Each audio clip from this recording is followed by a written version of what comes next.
আসসালামু আলাইকুম রহমতুল্লাহ। সালাম আলাইকুম। ওয়ালাইকুম সালাম ওয়া রাহমাতুল্লাহ। কেমন আছেন প্রিয় ভাই বোন আমার? আশা করি আল্লাহ পাক সবাইকে অনেক ভালো রেখেছেন। আলহামদুলিল্লাহ অনেকদিন পর আপনাদের সাথে দেখা হয়ে গেল এবং আজকে খুবই চমকপ্রদ একটি ক্লাসে দেখা হয়ে গেল। আমাদের স্যার কিন্তু অসম্ভব সুন্দর ক্লাস নেন, বিশেষ করে সমাজকর্মের উপর স্যার অসাধারণ ক্লাস নেন এবং স্যার কিন্তু অলরেডি একটা কলেজে কর্মরত আছেন। আলহামদুলিল্লাহ আপনারা জানেন খুবই স্বনামধন্য একটি ক্লাস এবং ঢাকার মধ্যে খুবই স্বনামধন্য একটি কলেজ। তো যাই হোক, দেরি করা যাবে না প্রিয় ভাই, আমরা সবাই দ্রুত জয়েন করবো, তারপর আমরা স্যার সম্পর্কে আরো বিস্তারিত জানবো ইনশাআল্লাহ।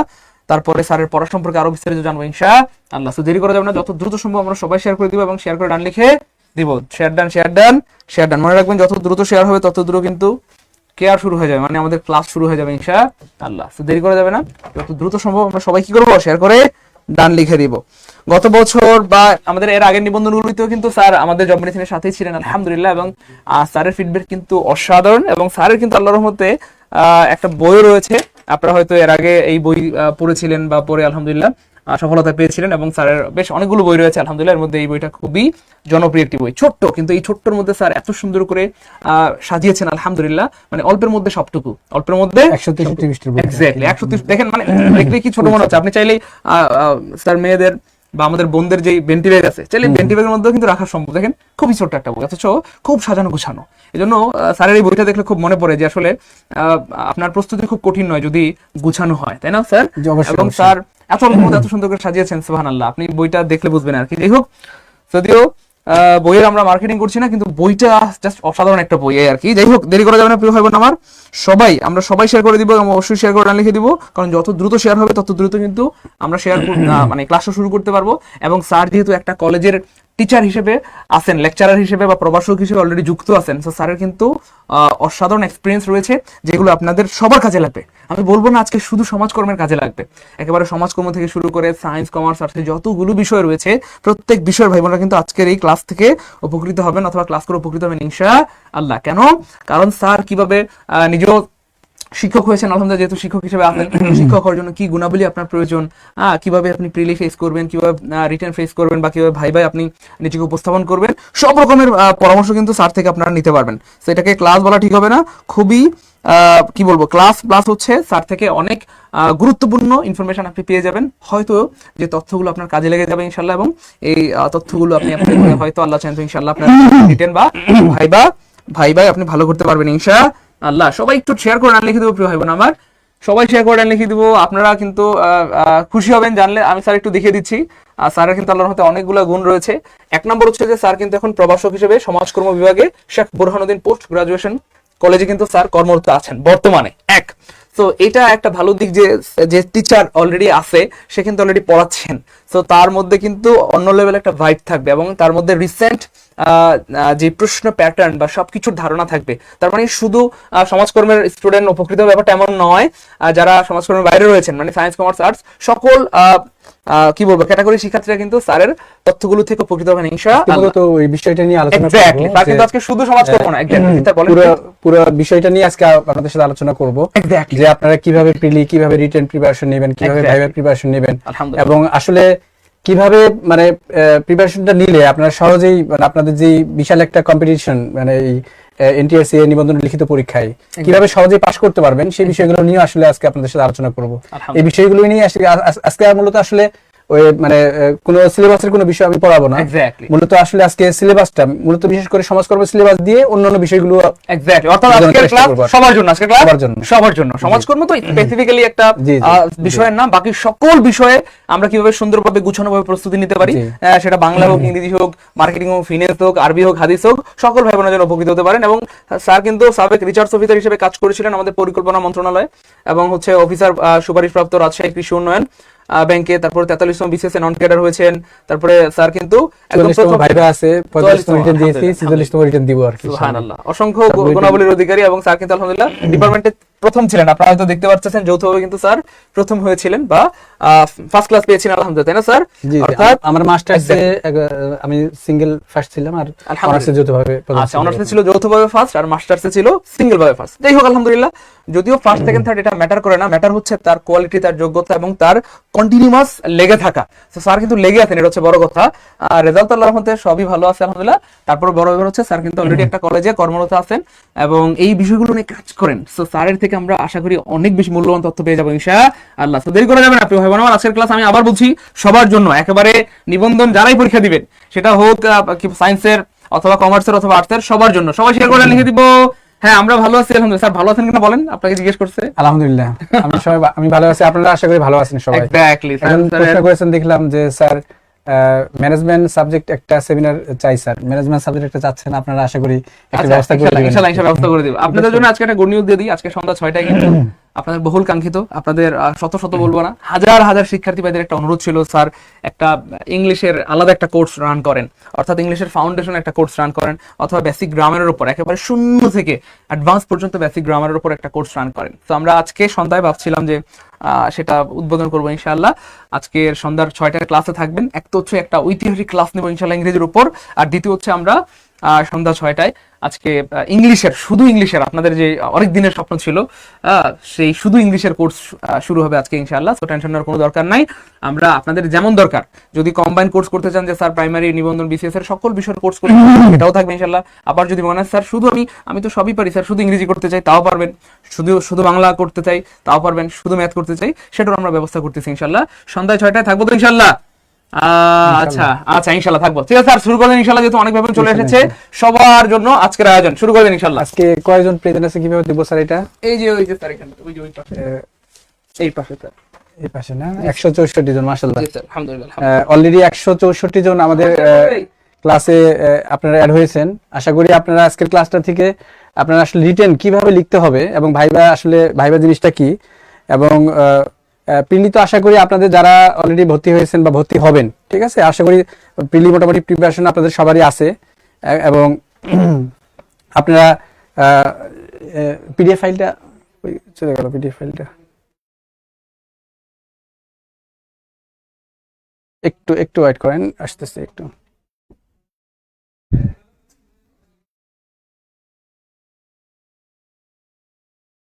স্যার পিডিএফ ফাইলটা লাগবে, ওটা দিয়ে পড়াবো। হ্যাঁ পিডিএফটা লাগবে, আমি এতে পড়াবো না, ওই পিডিএফটা লাগবে।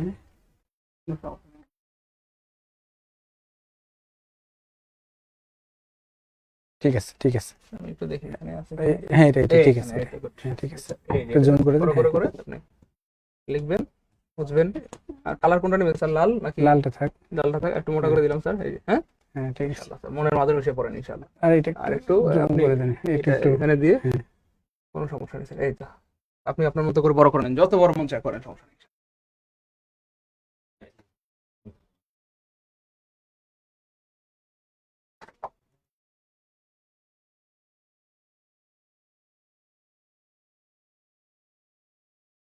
ঠিক আছে না?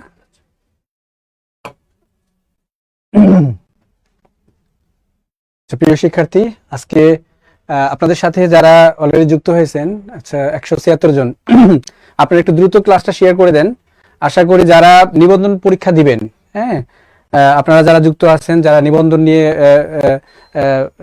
এখন থেকেই যারা প্রিপারেশন নিচ্ছেন বা যারা সামনে প্রিপারেশন নেবেন, আশা করি আজকের ক্লাসের মধ্যে দিয়ে আপনারা একটা খুব সুন্দর একটা ফিডব্যাক আশা করি পাবেন। এবং আপনাদেরকে কিছু আজকে গুরুত্বপূর্ণ দিক নির্দেশনা আজকে আমি আপনাদেরকে দিব। আজকে মূলত আপনাদের এনটিআরসি এর লিখিত পরীক্ষার্থীদের জন্য আজকে কিছু আপনাদের করণীয় এবং ভবিষ্যতে আপনারা কি করবেন সেই বিষয়টা নিয়ে আলোচনা করব, এবং সিলেবাস নিয়ে আপনাদের আলোচনা করব। এবং আপনাদের গুরুত্বপূর্ণ একটি বিষয়, সেটা হচ্ছে পরীক্ষায় 3 ঘন্টা। এই 3 ঘন্টা আপনি কিভাবে আসলে কাজে লাগাবেন, কাজে লাগিয়ে আপনি আপনার কাঙ্ক্ষিত ফলাফল অর্জন করবেন, সেই বিষয়টা নিয়ে আলোচনা করব। সর্বপ্রথম আমি আলোচনা করব যে আপনাদের গুরুত্বপূর্ণ 3টা বিষয়। সেটা হচ্ছে 1 নম্বরে আমরা যদি বলি 1 নম্বরে আলোচনা করব আপনাদের আজকের সিলেবাসটা নিয়ে আলোচনা করব। 1 নম্বর হচ্ছে আজকের আমরা সিলেবাস নিয়ে আলোচনা করব। সিলেবাস এনটিআরসি লিখিত সিলেবাস নিয়ে আলোচনা করব। এনটিআরসিএ লিখিত সিলেবাস। 2 নম্বরে আমরা আলোচনা করব আজকে আপনাদের বিগত সালের প্রশ্নটা আমরা বিশ্লেষণ করব। প্রশ্নটা আমরা বিশ্লেষণ করব যে আসলে কোশ্চেনগুলো কিভাবে হয়ে থাকে আর কোথা থেকে কোশ্চেনগুলো আসে, কিভাবে কোশ্চেনগুলো হয়, আপনি সংক্ষেপে খুব সহজে অল্প দিনের মধ্যে কিভাবে একটা ভালো একটা প্রিপারেশন নেবেন সেই বিষয়টা নিয়ে আজকে আসলে মূলত আলোচনা করব। 3 নাম্বার একটা বিষয় আলোচনা করব, সেটা হচ্ছে আপনাদের আপনাদের করণীয় কি। যারা আগে থেকে ভালো একটা প্রিপারেশন নিতে চান, আপনাদের করণীয় এবং পালনীয়, আপনারা কি কি করবেন আসলে, কিভাবে কিভাবে পড়লে, কিভাবে কি কাজ করলে আপনারা সহজেই এনটিআরসি পরীক্ষায় পাশ করতে পারবেন, আপনাদের কম্পিটিশনটা আসলে কি ধরনের হয় এখানে সেই বিষয়টা নিয়ে আলোচনা করব আজকে, ঠিক আছে। তো প্রথমেই আমরা আসি যে বিগত সালের যেই আমাদের যে কোশ্চিনগুলো আসছিল, আমি যদি সমাজকর্ম দিয়ে বলি, আচ্ছা আগে আপনাদের সময় এবং করণীয় বিষয়গুলো নিয়ে আলোচনা করে দিই। এই বিষয়টা নিয়ে আগে আলোচনা করি, এরপরে আমি এই বিগত সালের কোশ্চিনগুলো অ্যানালাইসিস করব।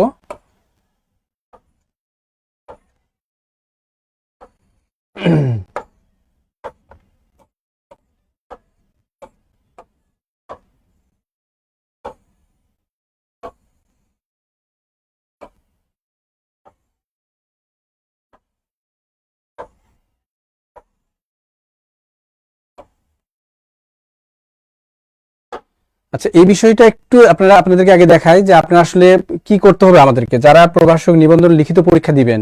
হ্যাঁ, লিখিত পরীক্ষার আমাদের এই এনটিআরসি কম্পিটিটিভ এক্সাম দেওয়ার আমাদের 3টা ধাপ আছে। একটা হচ্ছে প্রথমে আমরা যদি বলি তাহলে হচ্ছে আমাদের প্রিলি পরীক্ষা, আমাদের প্রিলি পরীক্ষা একটা আছে, প্রিলি পরীক্ষা। আপনারা যারা 18তম নিবন্ধন পরীক্ষা দিয়েছেন, যারা ভাইবা দিচ্ছেন এখন, আশা করি তাদের মোটামুটি একটা ধারণা আছে। যারা সামনে পরীক্ষা দিবেন তাদের জন্য গুরুত্বপূর্ণ একটা বিষয় হচ্ছে, সেটা হচ্ছে প্রিলি পরীক্ষা। প্রিলি পরীক্ষায় আপনাকে অবশ্যই পাশ করতে হবে। প্রিলি পরীক্ষা পাশ করলেই আপনি কেবলমাত্র রিটেনে বসতে পারবেন, আপনি রিটেন পরীক্ষা দিতে পারবেন। যারা প্রিলি পাশ করবেন তাদের জন্যই মূলত আসলে আজকের আলোচনাটা আমি করব। তো প্রিলি পরীক্ষার জন্য আপনারা জানেন যে আপনাদেরকে 100 নম্বরের একটা এমসিকিউ পরীক্ষা দিতে হয়। যাদের প্রিপারেশন এখন থেকে নিচ্ছেন বা যারা জব মেডিসিনের সঙ্গে আছেন, যারা আরো ভালো প্রিপারেশন নিতে চান, যে মনে করেন যে না অবশ্যই প্রিলি পাস করতে হবে, তাহলে আপনারা এই জব মেডিসিন ক্লাসগুলো করতে পারেন সহজে। মানে এনটিআরসি প্রিলি পরীক্ষায় পাস করা কিন্তু খুব একটা কঠিন বিষয় না, কিন্তু তাদের জন্য কঠিন হবে যারা প্রিপারেশন ছাড়াই পরীক্ষা দিবেন, ঠিক আছে।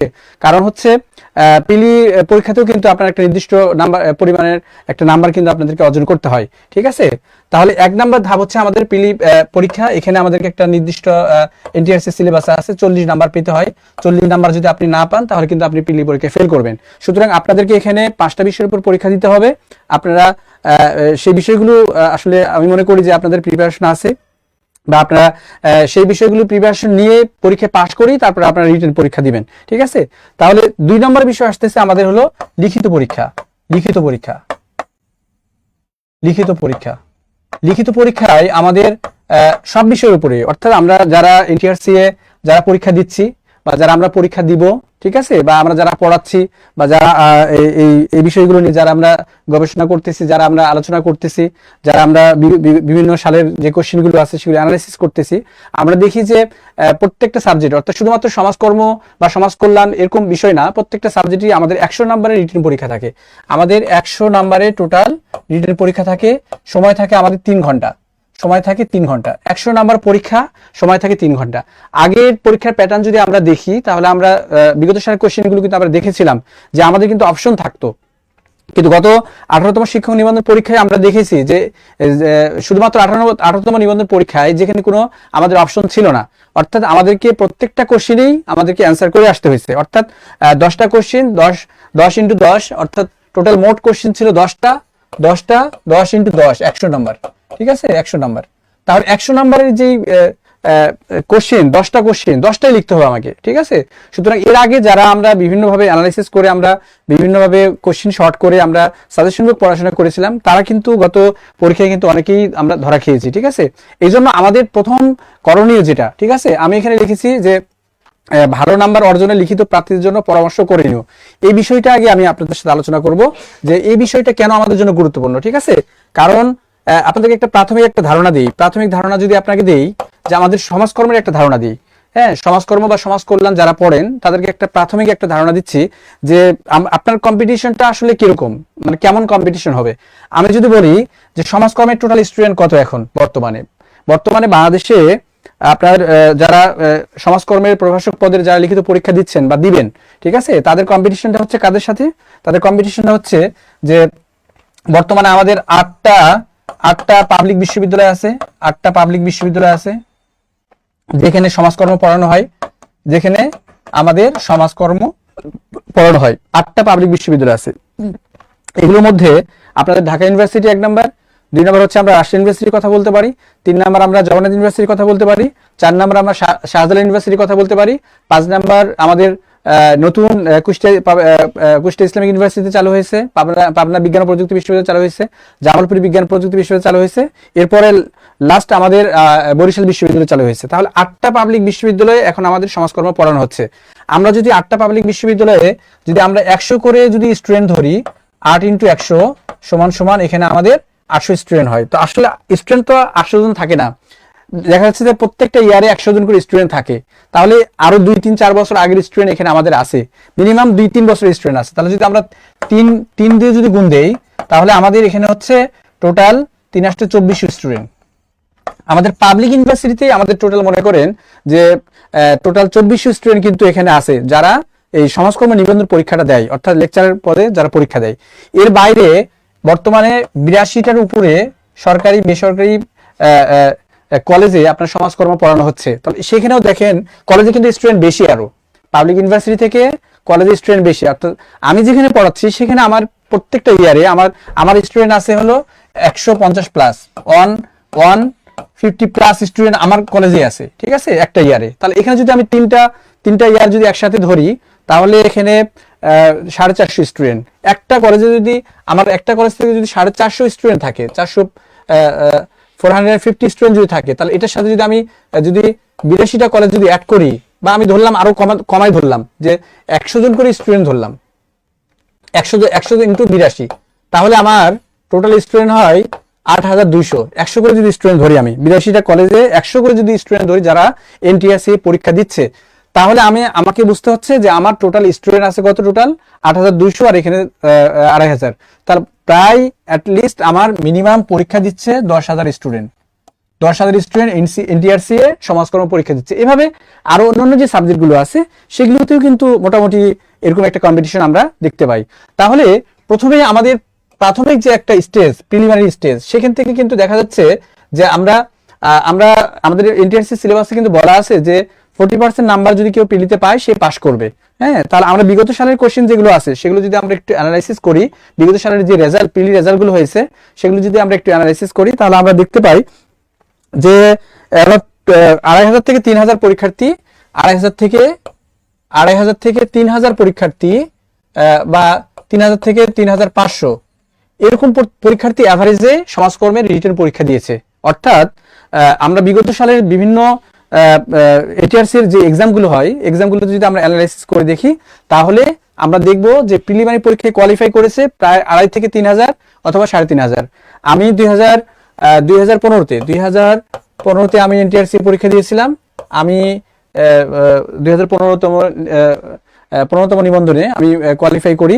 সেখানে আমরা পরীক্ষা দিয়েছিলাম প্রায় 3100 স্টুডেন্ট রিটেন পরীক্ষা দিয়েছিলাম। 3100 স্টুডেন্ট রিটেন পরীক্ষা দিয়েছিলাম। সেখান থেকে আমরা রিটেনে পাস করেছিলাম মাত্র 81 জন। মাত্র 81 জন পাস করেছিলাম, কোয়ালিফাই করেছিলাম। যারা রিটেনে পাস করেছিল তারা সবাই কি করেছে? তারা সবাই হলো ভাইভাতে কোয়ালিফাই করেছে।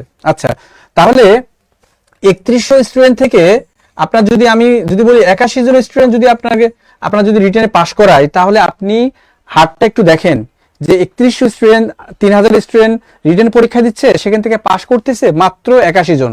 ঠিক আছে, আপনার প্রিলিমিনারি পরীক্ষায় কিন্তু আপনি দেখবেন যে আপনার বলে দেওয়া আছে যে 50% নাম্বার পেলে 40% নাম্বার পেলে পাস আপনি। ঠিক আছে, কিন্তু রিটেনে কিন্তু বলা নাই কোথাও যে আপনি কত নাম্বার পেলে পাস করবেন। ঠিক আছে?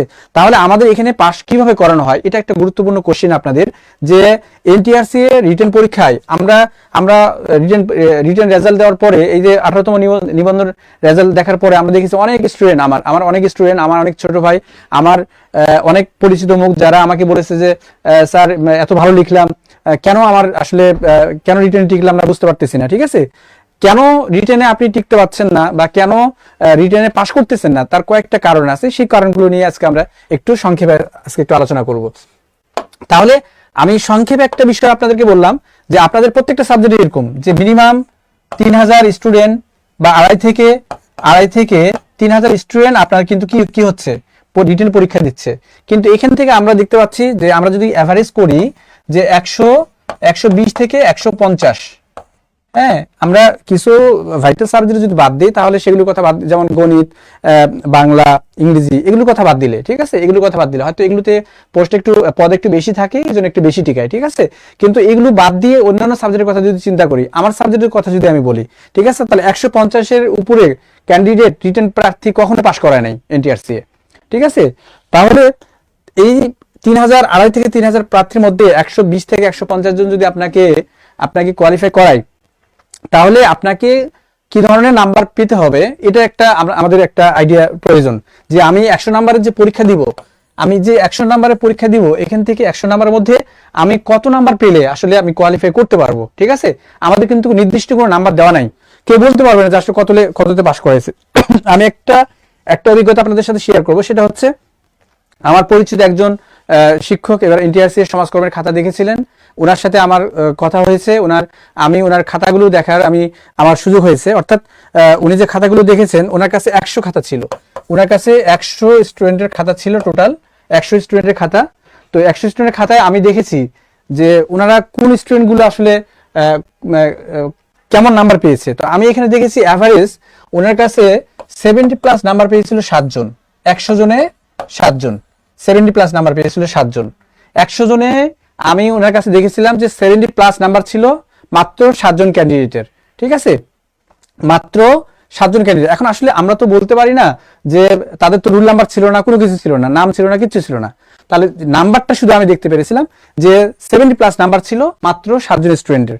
তাহলে 100 জনে যদি 7 জন হয়, তাহলে আমাদের 3000 জন স্টুডেন্ট যদি থাকে, 3000 জন স্টুডেন্ট যদি থাকে, তাহলে 100 জনের যদি 7 জন হয়, তাহলে 100 ইন্টু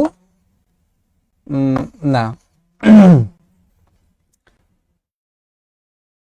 100 জনে 7 জন,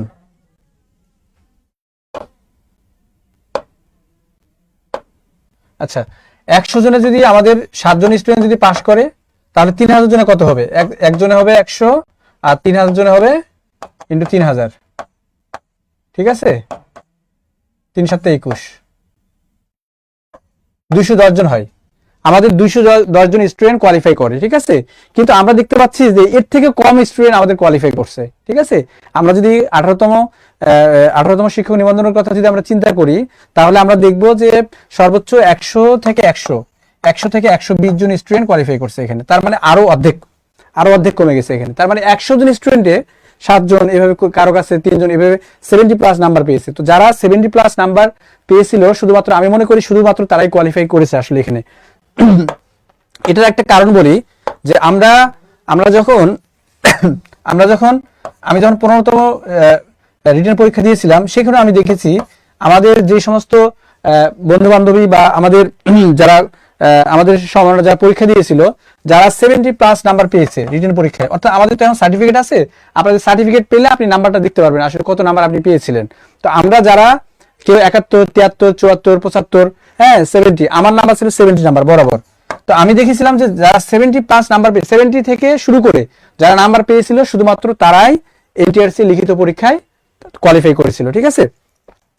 তাহলে আমরা বিগত সালে যারা পরীক্ষা দিয়েছে তাদের যে সার্টিফিকেট আছে, সেগুলো যদি আমরা অ্যানালাইসিস করি, আমরা সমাজকর্মের ক্ষেত্রে আমি বলতে পারি, এটা অন্যান্য সাবজেক্টের কথা আমি বলতে পারি না, হয়তো অন্য সাবজেক্টে আরো কম নাম্বারেই হয়তো কোয়ালিফাই করে, কারণ সেখানে পদ বেশি থাকে। আমি সমাজকর্মের কথা বলতেছি যে এখানে আসলে 70 নাম্বারের নিচে যদি কেউ রিটেন পরীক্ষায় যদি 70 নাম্বারের নিচে কেউ পায়, তাহলে সে কোয়ালিফাই করে না, ঠিক আছে, তাহলে সে কোয়ালিফাই করে না। কারণ এখানে কম্পিটিশনটা অনেক বেশি, কারণ 3000 স্টুডেন্ট পরীক্ষা দিচ্ছে, এর মধ্যে আপনার দেখা যাচ্ছে 1500 স্টুডেন্ট আছে পাবলিক ইউনিভার্সিটির।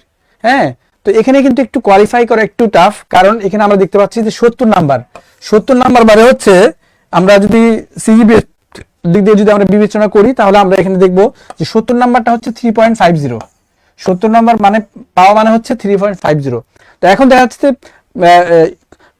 কলেজের স্টুডেন্ট যারা কলেজের সমাজকর্ম পড়েন, 3.50 রেজাল্ট তো নাই বললেই চলে। হ্যাঁ, তার মানে গড়ে আপনি 70 নাম্বার পেয়েছেন কোনো সাবজেক্টে, এরকম নাই বললেই চলে।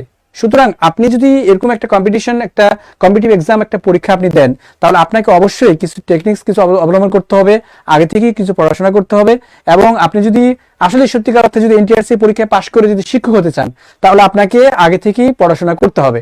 যদি আপনি আগে থেকে পড়াশোনা না করেন, যদি আপনি গোছানো পড়াশোনা না করেন, যদি আপনি টেকনিক যদি অবলম্বন না করেন, আপনি যদি কিছু স্ট্র্যাটেজি ফলো না করেন, তাহলে আমি বলবো আপনার কোনোভাবেই আপনার এনটিআরসি পরীক্ষায় পাশ করা সম্ভব হবে না। এই কারণটাই আমি দেখেছি আমার অনেক শিক্ষার্থী তারা বলেছে যে স্যার এত ভালো পরীক্ষা দিলাম, কিন্তু তারপরেও কেন আমার রেজাল্ট আসলো না। এর কয়েকটা কারণ ছিল গতবার পরীক্ষায়। যে এটা একটু বলি যে আমি এখানে কয়েকটা পরামর্শ এবং করণীয় কথা আপনাদেরকে বলেছি। এখানে দেখেন, একটু দেখেন যে আপনাদের যে গতবার যে সিলেবাস ছিল সেখানে 10টা কোশ্চেন ছিল। 10টা কোশ্চেনের সংক্ষিপ্ত আপনাদের কোনো অপশন ছিল না। ঠিক আছে, আমরা কোশ্চেনটা দেখলে আমরা একটু অ্যানালাইসিস করবো, তখন যখন বিগত সালের কোশ্চেনটা দেখবো তখন ওখানে দেখবো যে আসলে কিভাবে কোশ্চেনগুলো হয়েছিল আর কি কোশ্চেন দিয়েছিল। এর আগের বারে প্রত্যেকবারই আমাদের সংক্ষিপ্ত কোশ্চেন প্লাস রচনামূলক কোশ্চেন, ঠিক আছে, এভাবে ছিল। হ্যাঁ, কিন্তু গতবারে রচনামূলক সংক্ষিপ্ত কোনো কিছু ছিল না, জাস্ট প্রথমে একটা অংশ ছিল, সেটা হচ্ছে সংক্ষিপ্ত কোশ্চেন, এরপর একটা হচ্ছে রচনামূলক কোশ্চেন। এভাবে প্রত্যেকটা কোশ্চেনের সাথেই সংক্ষিপ্ত কোশ্চেন ছিল প্লাস রচনামূলক কোশ্চেন ছিল। ঠিক আছে, তাহলে এখানে আপনাদের কিছু করণীয় কথা আমি এখানে বলেছি। এখানে বলেছি যে ভালো নাম্বার অর্জনে লিখিত প্রার্থীদের জন্য পরামর্শ ও করণীয়, অর্থাৎ আমরা কি করতে পারি, কি করলে আমরা ভালো নাম্বার পাবো এবং আমরা 70 অর্থাৎ কাঙ্ক্ষিত যে নাম্বার 70 নাম্বার, এই 70 নাম্বার আমরা তুলতে পারবো। আচ্ছা, আমি বলি যে 70 নাম্বার যদি কেউ পায় রিটেন পরীক্ষায়, তাহলে আমি 100% লিখে দিতে পারবো যে আপনি রিটেন পরীক্ষায় কোয়ালিফাই করবেন। যদি 70 নাম্বার নিচে হয়ে যায় সমাজকর্মের ক্ষেত্রে, তাহলে আমি বলে দিব যে আপনি পাস করতে পারবেন না। কারণ এই পর্যন্ত আমি যতগুলো সার্টিফিকেট দেখেছি এনটিআরসি এর আমার সমাজকর্মের, তারা কিন্তু 70 নিচে কেউ কোয়ালিফাই করে নাই। ঠিক আছে, তাহলে যারা 70 প্লাস 75 প্লাস অথবা 82 অথবা 80 নাম্বার পেয়েছিল, ঠিক আছে, তারা আমরা দেখেছি তারা একবারে ঢাকার মধ্যে ভালো ভালো কলেজগুলোতে তারা চান্স পেয়েছে। ঠিক আছে, অর্থাৎ তারা এনটিআরসি দিয়ে মেরিট পজিশনে তাদের সব থেকে আগে থেকে।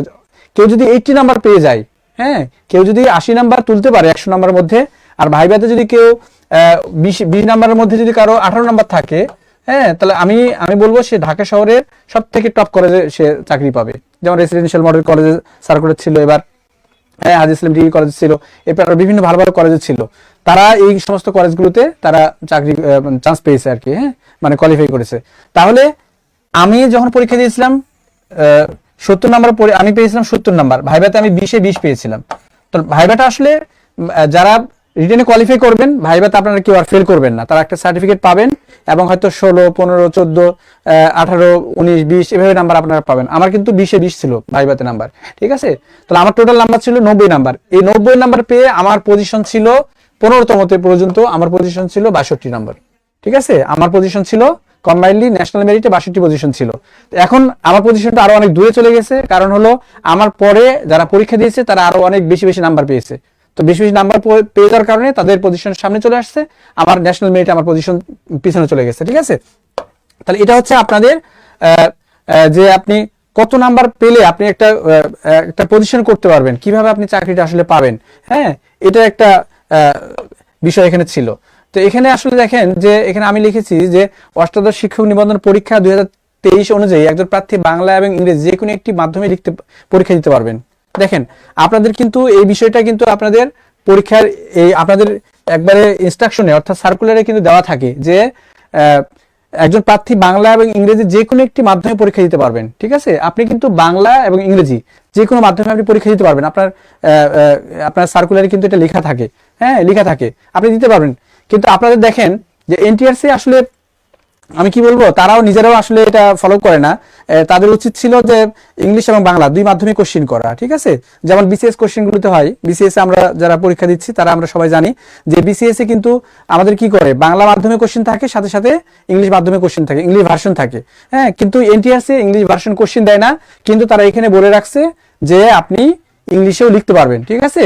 শুধুমাত্র বাংলাতেই কোশ্চিন। এর আগের বারে আমরা দেখেছি যারা ইংরেজিতে পরীক্ষা দিত তারা কিন্তু নাম্বার কম পেত, ঠিক আছে? কিন্তু এখন ইদানিং যারা ইংলিশে পরীক্ষা দেয় তারা নাম্বার বেশি পায়, এটাই আমরা দেখতেছি। তাহলে আপনি যদি ইচ্ছে করেন, আপনি যদি আগে থেকে প্রিপারেশন নেন, আগে থেকে, যেমন এখনো কিন্তু সার্কুলারই আসে নাই 19তম, যদি আপনি অ্যাডভান্স কোর্সে ভর্তি হয়ে আপনি যদি একটা কোচিং সেন্টারের সাথে থেকে, যেমন জব মেডিসিন আপনাকে শুরু করে দিচ্ছে, আপনাকে ভালো কিছু টিচারের পরামর্শ, গাইডলাইন এবং কিছু নোটস এবং কিছু ভালো কোন বই পড়লে আপনি সহজে আপনি নিজেকে আরো ভালো প্রিপেয়ার করতে পারবেন, ঠিক আছে? তাহলে আপনি এই সুযোগটা কিন্তু আপনি বাসায় বসে থেকে পাবেন না, কিন্তু শুধুমাত্র যারা এই কোচিং সেন্টারগুলোর সাথে যারা যুক্ত হচ্ছেন তারা কিন্তু এই মানে আমাদের যে সোশ্যাল মিডিয়া অথবা বলেন, অথবা আমাদের যেই 4IR এর যুগে আপনারা কিন্তু বাসায় বসে থেকে কিন্তু এই অল্প কিছু সময় ব্যয় করে বা আপনি অল্প কিছু টাকা ব্যয় করে কিন্তু আপনি এই সুযোগগুলো নিতে পারছেন, ঠিক আছে? তাহলে যারা আগে থেকে ইংলিশ প্রিপারেশন নিতে চান, ইংরেজিতে লিখবেন, অথবা যারা আগে থেকে প্রিপেয়ার হতে চান লিখিত পরীক্ষার জন্য, ঠিক আছে?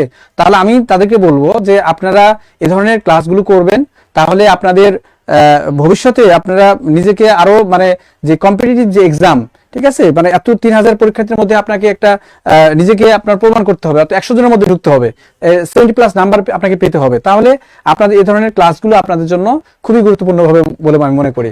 তো এখানে আসলে বলা আছে, তো বাংলা মাধ্যমে লিখলে সমাজকর্মের গুরুত্বপূর্ণ প্রত্যয় এবং সংজ্ঞাগুলো ইংরেজিতে লেখা যাবে। কেউ যদি বাংলা মাধ্যমে লিখে, হ্যাঁ, এখানে বলে দেওয়া আছে, তাহলে সমাজকর্মের যে গুরুত্বপূর্ণ প্রত্যয় এবং সংজ্ঞাগুলো আছে সেগুলো আপনি ইংরেজিতে লিখতে পারবেন। হ্যাঁ, তার মানে হচ্ছে আপনি বাংলা এবং ইংরেজি উভয় মাধ্যমে পরীক্ষা দিতে পারবেন।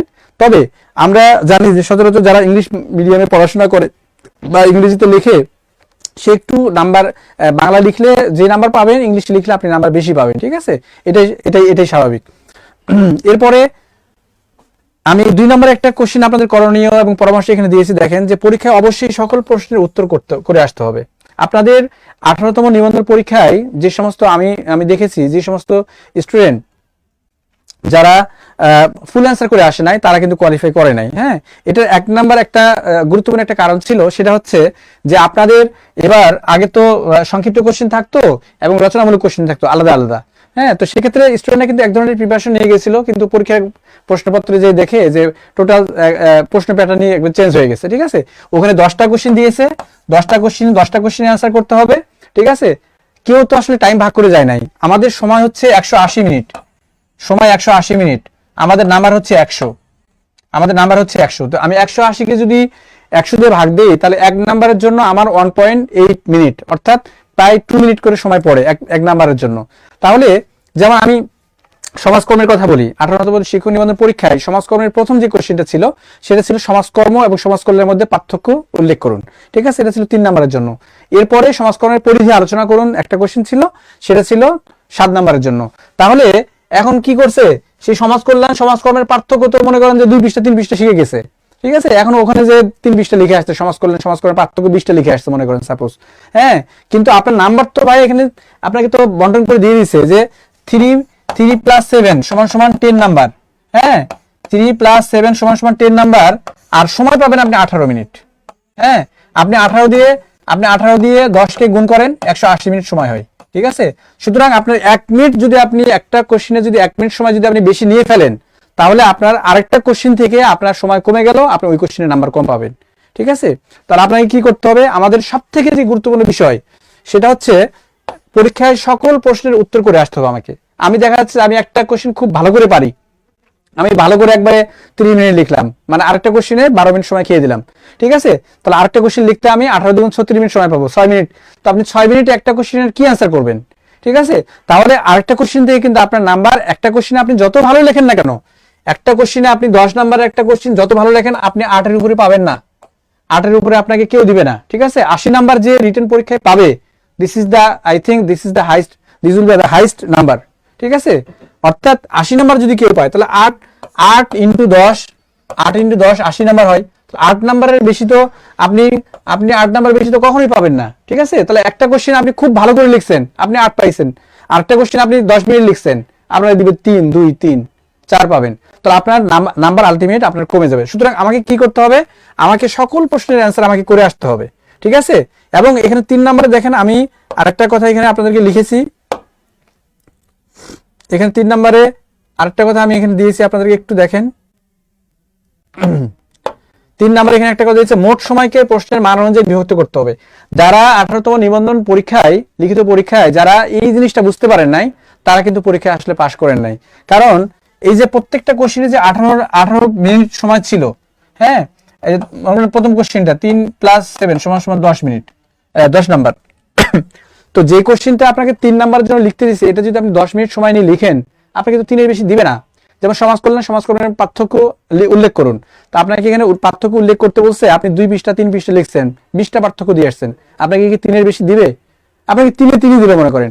কিন্তু এই কোশ্চেন লিখতে গিয়ে আপনি 15 মিনিট সময় খেয়ে ফেলছেন। কিন্তু আরেকটা 7 নাম্বারের কোশ্চেন আপনি মনে করেন 5 মিনিটে অ্যান্সার করছেন, 7 নাম্বারের কোশ্চেন 5 মিনিটে অ্যান্সার করছেন, তো আপনার স্বাভাবিকভাবে আপনার লেখার মান কমে যাবে, তখন আপনি কিন্তু ওখানে নাম্বার কম পাবেন, আপনার টোটাল নাম্বার আপনার কমে যাবে। সুতরাং আমাদেরকে, আমি যে বিষয়টা এখানে বলেছি যে 2 নাম্বার, সকল পরীক্ষায় অবশ্যই সকল প্রশ্নের উত্তর করে আসতে হবে। উত্তর করে আসতে হবে, আপনাকে 10টা কোশ্চেন আছে, 10টা কোশ্চেন অ্যান্সার সমভাবে লিখে আসতে হবে। 3 নাম্বার বলেছি, মোট সময়কে প্রশ্নের মান অনুযায়ী বিভক্ত করতে হবে। অর্থাৎ আমি যে আমার যে টোটাল 180 মিনিট সময় আছে, আমি যদি টোটাল 180 মিনিট সময়কে 10 দিয়ে ভাগ করি, তাহলে আমার 18 মিনিট করে সময় হয়। এই 18 মিনিটের মধ্যে আমাকে একটা কোশ্চেন লেখা শেষ করতে হবে, যেভাবেই হোক, ঠিক আছে? আপনি 18 মিনিট সময় শেষ, আপনি সেখানে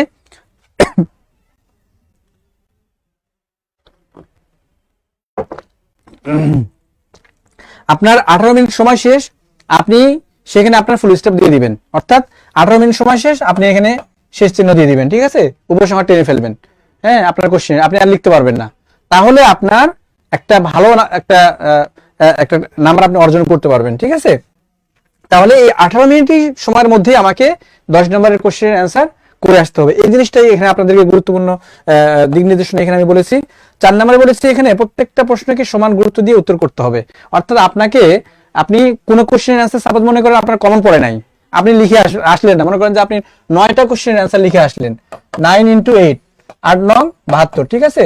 8 9 72, আপনি যদি খুব ভালো লেখেন, তাহলে একটা কোশ্চেনের অ্যান্সার যদি না করেন, তাহলে 72 নাম্বার পাবেন, ঠিক আছে? আমার মনে হয় না যে সব কোশ্চেনেই কেউ 8 করে নাম্বার পাবে, A+ নাম্বার পাবে, ঠিক আছে? সুতরাং 2-1 নাম্বার কমে যাবে, আপনি কিন্তু ফেল করবেন। এই জন্য আমি বলেছি এখানে যে আপনি যদি এনটিআরসি লিখিত পরীক্ষা যদি পাশ করতে চান, ঠিক আছে, কারণ কি, কারণ হচ্ছে আমার মাথায় রাখতে হবে যে আমার পরীক্ষার্থী কিন্তু 3000 প্লাস, আমার পরীক্ষার্থী রিটেন প্রার্থী 3000 প্লাস, আমাকে 100 জনের মধ্যে আসতে হবে, 150 জনের মধ্যে আসতে হবে, আমাকে 70+ নাম্বার তুলতে হবে। এই জিনিসগুলো মাথায় রাখতে হবে আপনাকে, ঠিক আছে? তাহলে আপনার কি করতে হবে, আপনার প্রশ্ন কমন পড়ুক আর প্রশ্ন কমন না পড়ুক, আপনাকে সেই কোশ্চেনের অ্যান্সার 18 মিনিট লিখতে হবে এবং ফুল অ্যান্সার করে আসতে হবে। এই জন্যই বলেছি এখানে যে প্রত্যেকটা প্রশ্নকে সমান গুরুত্ব দিয়ে উত্তর করতে হবে, ঠিক আছে? এরপরে দেখেন 5 নাম্বার একটা গুরুত্বপূর্ণ এখানে বিষয় আমি বলেছি এখানে, যে 10 নাম্বার প্রশ্নের 3 4 বা 6 7 এভাবে কোশ্চেন থাকে। আপনাদের কোশ্চেনগুলো এভাবে ছিল, বিগত সালের কোশ্চেনগুলো একটু দেখবেন, যারা পরীক্ষা দিয়েছেন বা যারা পরীক্ষা দিবেন, বিগত সালের প্রশ্নগুলো একটু যদি অ্যানালাইসিস করেন, তাহলে দেখবেন যে হয়তো সংক্ষিপ্ত কোশ্চেন যেটা ধারণামূলক যে কোশ্চেনটা ছিল, সেটাতে হয়তো 3 ছিল অথবা 4 ছিল। পরে যেই অনুধাবনমূলক অথবা উচ্চতর দক্ষতামূলক যে কোশ্চেনটা ছিল, রচনামূলক যে কোশ্চেন ছিল, সেখানে 6 অথবা 7 নাম্বার ছিল। এভাবে কোশ্চেন টোটাল 10 নাম্বার ছিল, ঠিক আছে? তাহলে সংক্ষিপ্ত প্রশ্ন আমি এখানে লিখেছি সর্বোচ্চ 5 মিনিট লিখবেন, আর রচনামূলক প্রশ্ন আপনি লিখবেন 13 মিনিট, ঠিক আছে? রচনামূলক কোশ্চেন লিখবেন 13 মিনিট। কারণ হচ্ছে এখানে আপনার থাকে সংক্ষিপ্ত কোশ্চেনে 3 নাম্বার অথবা 4 নাম্বার, ঠিক আছে? আর এখানে রচনামূলক কোশ্চেনে আপনার এখানে থাকে হলো 6 অথবা 7 নাম্বার, ঠিক আছে? তাহলে এই সময়টাকে আমি ভাগ করে, আমি হলো 2টা সেগমেন্টে ভাগ করে, কোশ্চেনে যে নাম্বার থাকে নাম্বারটা দেখে বুঝে তারপরে আমি সময়টাকে ভাগ করে নিব, ঠিক আছে? তাহলে আমি যদি হিসাব করি, যদি গত বছরের প্রশ্ন যদি বিশ্লেষণ করি, তাহলে আমরা এখানে দেখব কি, যে সংক্ষিপ্ত কোশ্চেন আপনি 5 মিনিটে বেশি লিখতে পারবেন না। এখন 5 মিনিটে ভাই আপনি যতটুকু লিখতে পারবেন, 5 মিনিটে যতটুকু লিখতে পারবেন, আপনি ততটুকুই লেখার ক্যাপাসিটি অর্জন করবেন, ততটুকুই শিখবেন, এর বেশি শিখার আপনার দরকার নাই।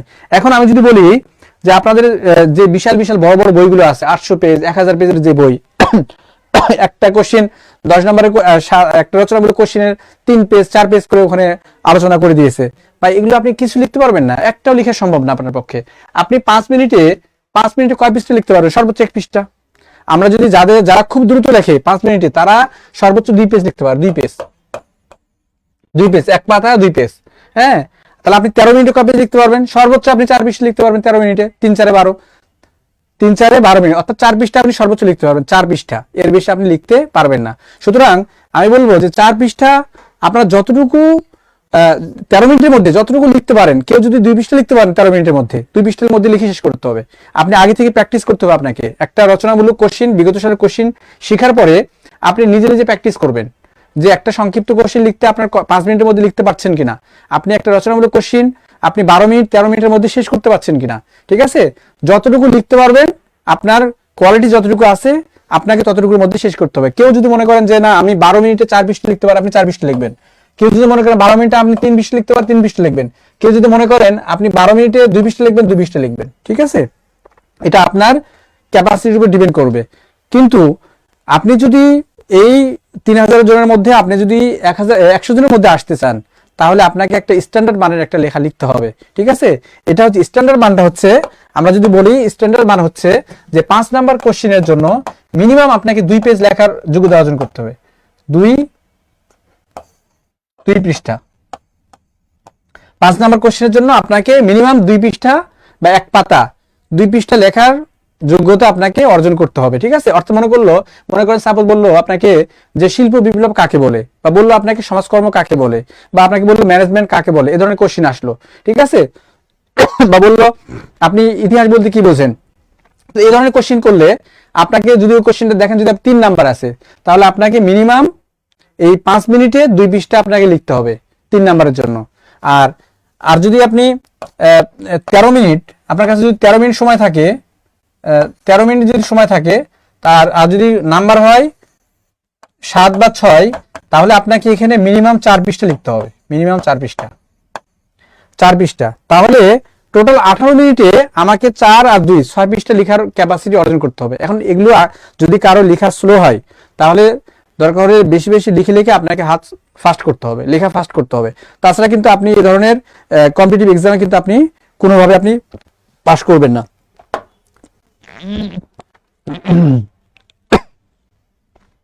আচ্ছা, এরপরে নিচে আরেকটা লাস্ট একটা পরামর্শ আপনাদের জন্য এখানে দিয়েছি আমি। পরীক্ষায় কোনো প্রশ্নের সংজ্ঞা চাইলে অবশ্যই একজন লেখকের প্রামাণ্যের সংজ্ঞা দিয়ে নিজের মতো করে বিশ্লেষণ করতে হবে।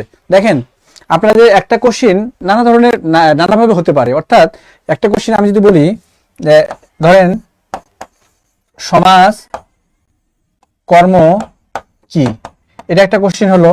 এই কোশ্চেনটাকে আমি বলতে পারি সমাজকর্ম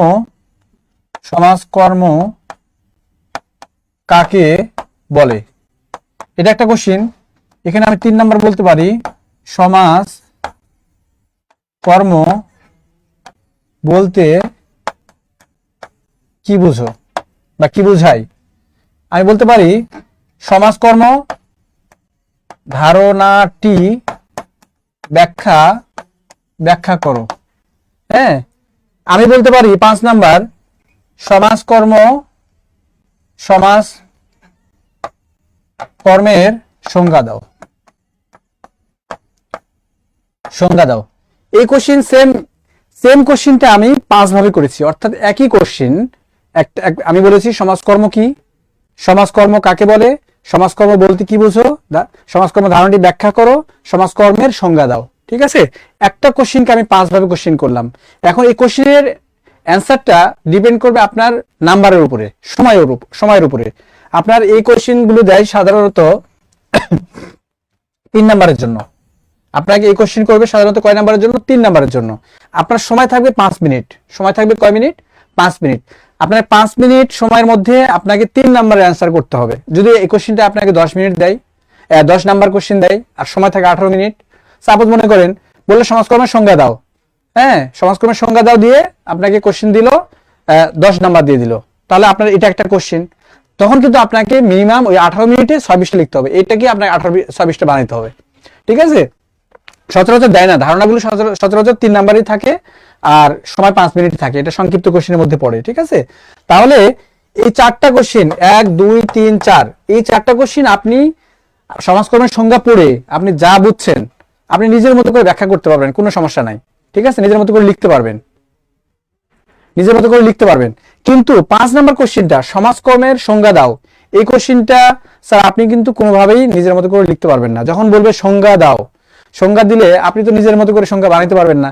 তাহলে অবশ্যই আপনাকে কি করতে হবে, আপনাকে দুই একজন মনীষীর সংজ্ঞা বিশ্লেষণ করে, সংজ্ঞা মুখস্থ করে আপনাকে একটা সংজ্ঞা দেওয়ার পরে তারপরে ব্যাখ্যা করতে হবে। যে কোনো একটা সংজ্ঞা, এই জন্য আপনার এই ধরনের কোশ্চেনগুলোতে যে কোনো একটা সংজ্ঞা যেটা সহজ লাগে আপনার, সেটাকে আপনার মুখস্থ করতেই হবে, ঠিক আছে। যারা এই কোশ্চেনগুলো এভাবে লিখতে পারেন না, যারা সংজ্ঞা দিতে পারেন না, ঠিক আছে, তাদের নাম্বার কিন্তু কমে যাবে যদি এই কোশ্চেনটা আসে। অনেক সময় আসে শিল্প বিপ্লব কি, শিল্প বিপ্লব কাকে বলে, শিল্প বিপ্লব বলতে কি বোঝায়, ঠিক আছে। এই ধরনের কোশ্চেন আমরা সচরাচর করি না, ইউনিভার্সিটি টিচাররা করে না, কলেজের শিক্ষকেরা এই ধরনের কোশ্চেন করে, ঠিক আছে। অর্থাৎ যারা, যদি কোনো কলেজের টিচারকে এনটিআরসি এর কোশ্চেন করতে দেওয়া হয়, উনি কিন্তু কোশ্চেন করতে পারেন যে সমাজকর্মের সংজ্ঞা দাও।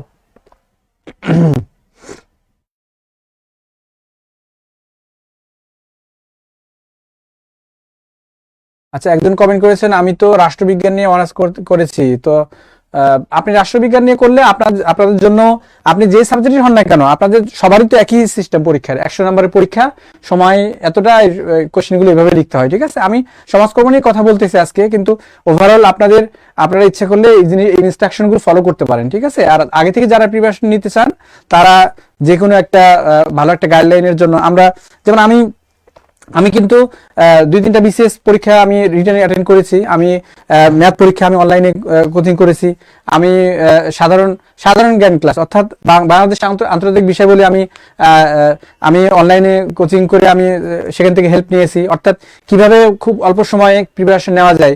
হ্যাঁ, যারা এই বিষয়গুলো পড়ায় তারা একটু অ্যানালাইসিস করে সুন্দর করে তথ্য দিয়ে উপস্থাপন করে, ঠিক আছে। আমি একটা বই পড়ে যে জিনিসগুলো বুঝতেছি, হয়তো কোচিংয়ে বা বিভিন্ন যারা এই বিষয়গুলো পড়াচ্ছে তারা সংক্ষেপে বোঝাইতে পারে বা আমার ধারণাটা আরো ক্লিয়ার হয়। এই জন্য আমি কিন্তু বিভিন্ন অনলাইনের সহায়তা কিন্তু নিয়েছি। তো আপনারা যারা ইচ্ছা করেন, তারা ইচ্ছা করলে এই ধরনের যে সুযোগগুলো আপনারা পাচ্ছেন, জব মেডিসিন আপনাদেরকে সেই সুযোগগুলো করে দিচ্ছে। এরপর অন্যান্য কোচিং সেন্টার আছে, আপনি যেখানে আপনার ভালো লাগে, যেই শিক্ষকের আলোচনা বা যেই শিক্ষকের পড়াশোনা আপনার ভালো লাগে, সেখানে আপনি এনরোল করতে পারেন, ঠিক আছে। এগুলো কিন্তু খুবই সহজ মাধ্যম, আপনি ঘরে বসে থেকে আপনি গুরুত্বপূর্ণ ক্লাসগুলো পাচ্ছেন অল্প কিছু টাকার মাধ্যমে, ঠিক আছে। এরপরে আমাদের একটা গুরুত্বপূর্ণ একটা বিষয় হচ্ছে যে এই কিভাবে এই জিনিসগুলো আমরা সহজে লিখতে পারবো, ব্যাখ্যা করতে পারবো, ঠিক আছে। তাহলে আমি বলেছিলাম যে সমাজকর্মের সংজ্ঞা দাও যখন বলবে, তখন আপনাকে অবশ্যই একজন মনীষীর সংজ্ঞা দিয়ে আপনাকে অ্যান্সারটা করতে হবে। এরকম অন্যান্য সাবজেক্টের ক্ষেত্রে একই কথা, যদি আপনার সংজ্ঞা চাই, হ্যাঁ, আমি বলেছিলাম যে আমাদের ইউনিভার্সিটিতে কিন্তু এই ধরনের কোশ্চেন কিন্তু করা হয় না, কিন্তু কলেজে কিন্তু প্রচুর টিচার যারা এই ধরনের কোশ্চেনগুলো করে থাকে। তো আপনাদের ক্ষেত্রেও দেখা যাচ্ছে যে কোনো কলেজের কাছে টিচার কোশ্চেনটা যদি পড়ে, তাহলে উনি কিন্তু এই ধরনের কোশ্চেন করতে পারে। এই জন্য আপনাদেরকে অবশ্যই এই একটা সংজ্ঞা আপনাকে মুখস্থ রাখতে হবে। আচ্ছা, এই ধরনের এই উপরে 1 2 3 4 নাম্বার যে কোশ্চেনগুলো আছে, সমাজকর্ম কি, আপনি সেখানে একজন মনীষীর সংজ্ঞা দিয়ে আপনি লিখতে পারেন। তাহলে এই ক্ষেত্রে কি হবে, আপনার নাম্বারটা কিন্তু বেড়ে যাবে। আপনাকে বললো সমাজকর্ম কি, সমাজকর্ম বলতে আপনি কি বোঝেন, আপনাকে বললো, ঠিক আছে, আপনি কি বোঝেন। তো আপনি একজনের ডেফিনেশন দেওয়ার পরে আপনি বললেন যে আমি সমাজকর্ম বলতে এটা বুঝলাম, এখানে এটা বলা হয়েছে, এটা আমি এটা বুঝলাম, ঠিক আছে। তখন কিন্তু আপনার নাম্বারটা কিন্তু অন্যদের তুলনায় বেড়ে যাবে। আপনি গদবাদা লেখা লিখলেন, ঠিক আছে, সমাজকর্মে এটাকে সমাজকর্ম বলে, তাহলে কিন্তু আপনার নাম্বার কিন্তু খুব ভালো একটা নাম্বার কিন্তু আসবে না, ঠিক আছে। এই জন্য আমি বলেছি এখানে যদি পরীক্ষায় কোনো প্রশ্নের সংজ্ঞা চাইলে অবশ্যই একজন লেখক প্রামাণ্য সংজ্ঞা দিতে হবে। আর যদি সংজ্ঞা নাও চাই, তারপরেও আপনি কিন্তু একটা সংজ্ঞা আপনি দিয়ে তারপরে বিশ্লেষণ করতে পারেন। আচ্ছা, এটা ছিল আমাদের মূলত ভালো নাম্বার অর্জনে লিখিত প্রার্থীদের জন্য পরামর্শ করণীয়। আপনাদের জন্য এই পরামর্শগুলো ছিল আমার, যে কিভাবে আসলে ভালো নাম্বার অর্জন করা যায়। এটার কয়েকটা কৌশল হচ্ছে এটা, যে আমার টোটাল সময় থাকবে 180 মিনিট, ঠিক আছে। আমার 100 নাম্বার টোটাল, আমাকে প্রত্যেকটা প্রশ্নে আমাকে সমান গুরুত্ব দিতে হবে। আমাকে প্রত্যেকটা কোশ্চিন, একটা 10 নম্বরের কোশ্চিন আমি 18 মিনিট সময় পাবো, 18 মিনিট মধ্যে শেষ করতে হবে। এবং সর্বোপরি আমি যদি লিখিত পরীক্ষায় পাশ করতে চাই, তাহলে আমাকে অবশ্যই আমাকে 100 নাম্বার এই 100 নাম্বারের ফুল অ্যান্সার আমাকে করে আসতে হবে। আপনি 9টা কোশ্চেন অ্যান্সার করে আসছেন, আমি লিখে দিলাম, আপনি পাস করবেন না, ঠিক আছে, আপনার একটা কোশ্চিন আপনি দেখা যাচ্ছে যে এবার যেই ভুলগুলো প্রার্থীরা করেছিল, ঠিক আছে, আমি ঢাকা ইউনিভার্সিটির আমার অনেক ছোট ভাইকে বলতে শুনেছি যারা ভালো রেজাল্ট করা 3.60 রেজাল্ট, এরকম রেজাল্ট আছে 3.80 এরকম রেজাল্ট ধারী প্রার্থীরাও কিন্তু এনটিআরসি পরীক্ষায় কিন্তু ফেল করেছে এবার। ঠিক আছে, এর এক নম্বর কারণ ছিল সে বলে যে ভাই আসলে সময় মেনটেন করতে পারি নাই, আমার আমার একটা গ্রুপ আছে, নিজেরও একটা গ্রুপ আছে, আমি এনটিআরসির উপর একটা বই লিখেছি, সেই বইটাও ওখানে অনেকেই কমেন্ট করে যে স্যার এরকম এরকম মানে সময় মেনটেন করতে পারি নাই।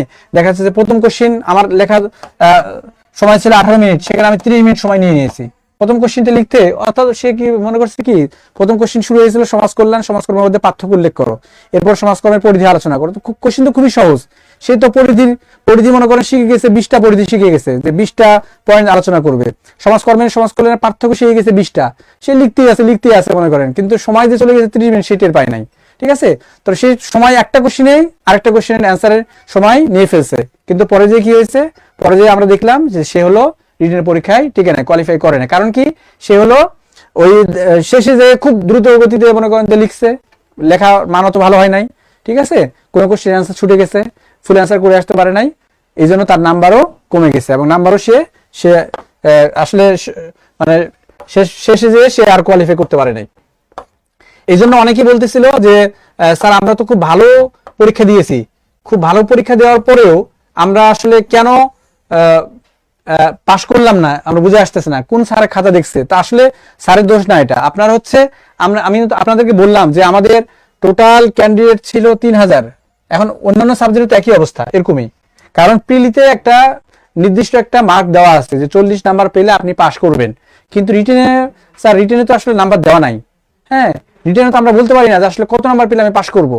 ঠিক আছে, তাহলে আমাকে রিটেনের এমনভাবে প্রিপারেশনটা নিতে হবে, এমনভাবে খুব সহজে প্রিপারেশন নিতে হবে যেন আমি খুব সহজে মানে ওখানে যে এমনভাবে আমাকে আইডিয়া থাকতে হবে আমার, যেখান থেকে কোশ্চেন দেখ আমি যেন খুব সুন্দর করে লিখে আসতে পারি। এটা হচ্ছে আমাদের মেইন স্ট্র্যাটেজি। অর্থাৎ আপনি কেউ যদি আগে থেকেই এই যে অ্যাডভান্স যে কোর্সগুলো আছে, এখনো কিন্তু 19তম সার্কুলার কিন্তু আসে নাই, কিন্তু কেউ আগে থেকে যদি প্রিপারেশন নিতে চায়, ঠিক আছে, তাহলে আমি মনে করি আপনাদের জন্য এই মানে আলোচনাটুকু আমি আশা করি যে খুবই ভালো হবে। আচ্ছা, আপনারা একজন কে কমেন্ট করেছেন যে 3 মার্কের জন্য মিনিমাম কতটুকু লিখতে হবে স্যার? 3 মার্কের জন্য আমি এটা আসলে আলোচনা করেছি, তো 3 নাম্বারের জন্য কতটুকু লিখতে হবে। ঠিক আছে, 3 নাম্বারের জন্য বললাম না যে 3 নাম্বার হচ্ছে একটা সংক্ষিপ্ত কোশ্চেন, আপনি 5 মিনিট সময় পাবেন, 5 মিনিটে আপনাকে 2 পৃষ্ঠা লিখতে হবে মিনিমাম। আপনি যদি 3 পৃষ্ঠা লিখতে পারেন সমস্যা নাই, 5 মিনিটে 3 পৃষ্ঠা লিখতে পারবেন। 3 পৃষ্ঠা লিখতে পারলে আপনি প্র্যাকটিস করেন, 5 মিনিট সময় নেবেন ঘড়ি ধরে, দেওয়ার পরে আপনি দেখবেন যে কয় পৃষ্ঠা লিখতে পারেন, কিন্তু মিনিমাম আপনাকে 2 পৃষ্ঠা লেখার যোগ্যতা অর্জন করতে হবে, তাছাড়া আপনি আদারওয়াইজ ফেল করবেন। ঠিক আছে, অর্থাৎ কেন বললাম, কারণ 5 মিনিটে আপনাকে 2 পৃষ্ঠা অবশ্যই লিখতে হবে, এই ধরনের ক্যাপাসিটি অর্জন করতে হবে। আর একটা আছে 13 মিনিট রচনামূলক কোশ্চেন, 13 মিনিট পাবেন, 13 মিনিটে আপনাকে 4 পৃষ্ঠা অবশ্যই লিখতেই হবে। 13 মিনিটে আপনাকে অবশ্যই 4 পৃষ্ঠা লিখতে হবে, কারণ 6 পৃষ্ঠা না হলে আপনি 10 নাম্বার কিন্তু কখনোই পাবেন না। ঠিক আছে, কারণ হচ্ছে 13 মিনিটে আপনি যদি, যেমন আমি বলি সমাজকর্মে, আমি একটু দেখাবো, এই যে এখানে দেখেন, আপনারা এখানে দেখতে পাচ্ছেন, আপনারা এখানে দেখেন, একটু দেখতে পাচ্ছেন যে আমি সমাজকর্মের বিষয়টা এখানে আমি দিয়েছি, যেহেতু আমি সমাজকর্ম পড়াই, আমি সমাজকর্ম দিয়ে আপনাদেরকে বোঝাচ্ছি। দেখেন এখানে কি কোশ্চেন ছিল, সমাজ কল্যাণ ও সমাজকর্মের মধ্যে পার্থক্য তুলে ধরুন। ঠিক আছে, এই কোশ্চেনটা ছিল কয় নাম্বারের? 4 নাম্বারের ছিল। দেখেন এই যে এখানে 4 নাম্বারের কোশ্চেন ছিল। আর এরপরে ছিল সমাজকর্মের পরিধি আলোচনা করুন, এটা ছিল 6 নাম্বার। তাহলে 4 নাম্বারের জন্য আপনি যদি 6 মিনিট সময় নেন, তাহলে 6 নাম্বারের জন্য আর সময় পাবেন 12 মিনিট। ঠিক আছে, 4 নাম্বারের জন্য আপনি 6 মিনিট সময় নেন, এটার জন্য সময় পাবেন 12 মিনিট, ডাবল। ঠিক আছে, ডাবল সময় পাবেন। তাহলে এখন আপনি চিন্তা করেন, মানে কেউ প্রথম কোশ্চেন ছিল এটা, এই কোশ্চেন পাওয়ার পরে বলছে আরে কোশ্চেন তো কমন পড়ছে, এর লেগে তো ফাটাই ফেলবো। ঠিক আছে, কিন্তু সময় যে আপনার 18 মিনিট, এদিকে সে ভুলে গেছে, সে 30 মিনিট পর্যন্ত লিখছে, এটা কেউ 40 মিনিট পর্যন্ত লিখছে, আরেকটা কোশ্চেনের সময় কিন্তু খেয়ে দিচ্ছে, সে আর ফুল অ্যান্সার করতে পারে নাই। ভালো প্রিপারেশন থাকার পরেও সে কিন্তু পরীক্ষায় ফেল করছে। ঠিক আছে, সুতরাং আমাকে আগে বুঝতে হবে যে আমি সমাজকল্যাণের পার্থক্য কয়টা লিখবো। 6 মিনিট সময় 2 পৃষ্ঠার মধ্যে আমাকে শেষ করতে হবে। ঠিক আছে, এবং 2 পৃষ্ঠা যদি আপনি কমে লেখেন, এখন 2 পৃষ্ঠা কমে 1 পৃষ্ঠা লিখলেন, কেউ কারো হাত ছিল, তাহলে তো নাম্বার ভালো পাবেন না আপনি। এই জন্য আপনাকে লিখে দ্রুত হাতের লেখা দ্রুত করতে হবে। এবং দেখেন এখানে যে 6 নম্বরের কোশ্চেন পরিধি আলোচনা করতে বলছে আপনাকে, সমাজকর্মের পরিধি। আপনি যদি 10টা পরিধি যদি আপনি লেখেন, 10টা পয়েন্ট যদি লেখেন, 10টা পয়েন্টের আন্ডারে যদি 2 লাইন করে লেখেন, তাহলে মিনিমাম 4 পৃষ্ঠা হবে। 10টা পয়েন্ট 1 পৃষ্ঠা যদি 3টা করে পয়েন্ট যদি আপনি লেখেন, তাহলে 3 3 কে 9, আপনার 4 পৃষ্ঠা হয়ে যাচ্ছে। ঠিক আছে, তাহলে এই জন্যই বলেছি যে একজন স্টুডেন্টকে অবশ্যই মানে 5 মিনিটে সংক্ষিপ্ত কোশ্চেন দুই পৃষ্ঠা লেখার ক্যাপাসিটি অর্জন করতে হবে। আর 13 নম্বরের জন্য 13 মিনিটে মানে রচনামূলক কোশ্চেনের জন্য অবশ্যই একজন প্রার্থীকে 4 পৃষ্ঠা লেখার মতো ক্যাপাসিটি অর্জন করতে হবে। যদি আপনি লিখতে না পারেন তাহলে কি হবে, আপনার নাম্বারটা কমে যাবে। ঠিক আছে, যদি কেউ লিখতে পারেন আমি আশা করি যে এখানে 80+ নাম্বার আপনার আসবে। যদি এভাবে লিখতে পারেন 2 পৃষ্ঠা 4 পৃষ্ঠা 2 পৃষ্ঠা 4 পৃষ্ঠা এভাবে যদি 18 মিনিটের মধ্যে একটা করে কোশ্চেন আপনি শেষ করতে পারেন, তাহলে আমি বলবো আপনি 80+ নাম্বার পাবেন। আচ্ছা, এখন কারোর লেখা হয়তো সুন্দর, হ্যাঁ, আপনি 4 পৃষ্ঠা লিখতে পারতেন, 3 পৃষ্ঠা লিখলেন, আর ওদিকে আপনি 2 পৃষ্ঠা 5 পৃষ্ঠা করে লিখলেন। ঠিক আছে, আপনি নাম্বার পাবেন, আপনি 75+ নাম্বার পাবেন। ঠিক আছে, 75+। এখন অনেকে বলতে পারে যে স্যাররা কি আসলে পৃষ্ঠা দেখে দেখে নাম্বার দেয়? না, পৃষ্ঠা দেখে কখনোই নাম্বার দেয় না। হ্যাঁ, আপনাকে এই 4 পৃষ্ঠা 2 পৃষ্ঠা লিখতে হবে, লেখার সাথে সাথে আপনাকে কোয়ালিটিফুল লেখাও লিখতে হবে। ঠিক আছে, কেউ 10 পৃষ্ঠা লিখবে কিন্তু সে নাম্বার পাবে না, এক নাম্বারও পাবে না। আমরা দেখি যে সৃজনশীল কোশ্চেন, আমরা যখন এই যে ইন্টারমিডিয়েটের খাতাগুলো দেখি বা ওই যে জাতীয় বিশ্ববিদ্যালয়ের খাতাগুলো আমরা দেখি, আমাদের কাছে জাতীয় বিশ্ববিদ্যালয়ের খাতা আসে, তো আমরা দেখি যে 6 পৃষ্ঠা 8 পৃষ্ঠা লিখছে কিন্তু নাম্বার পাইছে 2, মানে 10 নাম্বারে সে 2 নাম্বার পায় 8 পৃষ্ঠা লেখার পরেও। কারণ কি? কারণ তার লেখার মধ্যে কোনো তথ্য নাই, লেখা হলো গোজামিল দিয়ে লেখা, মন চাইছে ইচ্ছা মতো বানায় লিখছে। ঠিক আছে, যেমন আমি আপনাদের একটা মজার কথা বলি, গতবার ছিল রাজা রামমোহন রায়ের পরিচয় দিন। ঠিক আছে, এরকম একটা কোশ্চেন ছিল 2 নম্বরের জন্য, রাজা রামমোহন রায়ের পরিচয় দিন। সে লিখছে রাজা রামমোহন রায় বাংলাদেশের একজন বড় বিখ্যাত রাজাকার ছিল। ঠিক আছে, তো এখন দেখেন এই লেখা লিখে আপনি যদি 4 পৃষ্ঠা লেখেন রাজা রামমোহন রায় সম্পর্কে, তাহলে আপনি কি নাম্বার পাবেন? আপনাকে তো 0 0 দিবে। ঠিক আছে, সুতরাং আপনাকে এই লেখাটা লিখতে হবে, প্লাস কোয়ালিটিফুল লেখা লিখতে হবে, আপনাকে তথ্য দিয়ে লিখতে হবে। ঠিক আছে, আপনাকে লেটেস্ট আপডেট তথ্য দিয়ে আপনার লেখাগুলো লিখতে হবে। যেমন আপনি একটা পয়েন্ট লিখলেন, হ্যাঁ, বাংলাদেশের একটা সামাজিক সমস্যা আপনি লিখতেছেন, মনে করেন যে দরিদ্রতা, মনে করেন সাপোজ দারিদ্র, আপনি একটা পয়েন্ট লিখলেন দারিদ্র। ঠিক আছে, আপনি লিখে দিলেন এখন দারিদ্র বাংলাদেশের অন্যতম একটি সামাজিক সমস্যা। ঠিক আছে, দারিদ্র বাংলাদেশের একটি অন্যতম সামাজিক সমস্যা। হ্যাঁ, বাংলাদেশে এখন অনেক মানুষ দারিদ্র্যের মধ্যে বসবাস করে। একজন লিখলো, এটা ব্যাখ্যা করলো। ঠিক আছে, আরেকজন লিখলো দারিদ্র বাংলাদেশের একটি অন্যতম সামাজিক সমস্যা, বর্তমানে বাংলাদেশে 20.5% মানুষ হলো দরিদ্র সীমার নিচে বসবাস করে, আর অতি দরিদ্র সীমার নিচে বসবাস করে 10.5% মানুষ। হ্যাঁ, সমীক্ষা 2023 কেউ এরকম করে লিখলো, তাহলে তো অবশ্যই সে নাম্বার বেশি পাবে। কারণ কি, তখন সে এক্সামিনার মনে করবে যে না, ও লেটেস্ট আপডেট নিউজটা পড়ছে, হ্যাঁ, বা তার ধারণা আছে। আর একজন লিখলো কি যে বাংলাদেশে দারিদ্র্য একটি সামাজিক সমস্যা, হ্যাঁ, এটা অন্যতম একটি সামাজিক সমস্যা, এরকম করে কেউ লিখে দিল। তাহলে যে কিছু তথ্য পরিসংখ্যান দিয়ে লিখবে সে কিন্তু অবশ্যই নাম্বার বেশি পাবে। ঠিক আছে, তাহলে আমরা একটু দেখি যে আসলে সমাজকর্মের আমরা সিলেবাসটা একটু দেখবো, কোত্থেকে আমাদের কোশ্চেনগুলো আসছিল, কিভাবে কোশ্চেনগুলো আসছিল আমরা একটু দেখবো। আমি বিগত সালের কোশ্চেনগুলো একটু দেখাই আপনাদেরকে। 18তম শিক্ষক নিবন্ধনে সমাজকর্মের কোশ্চেনগুলো কি ছিল একটু দেখাই, একটু দেখেন। এই যে এখানে দেখেন 10টা কোশ্চেন এখানে আছে আপনাদের। আচ্ছা,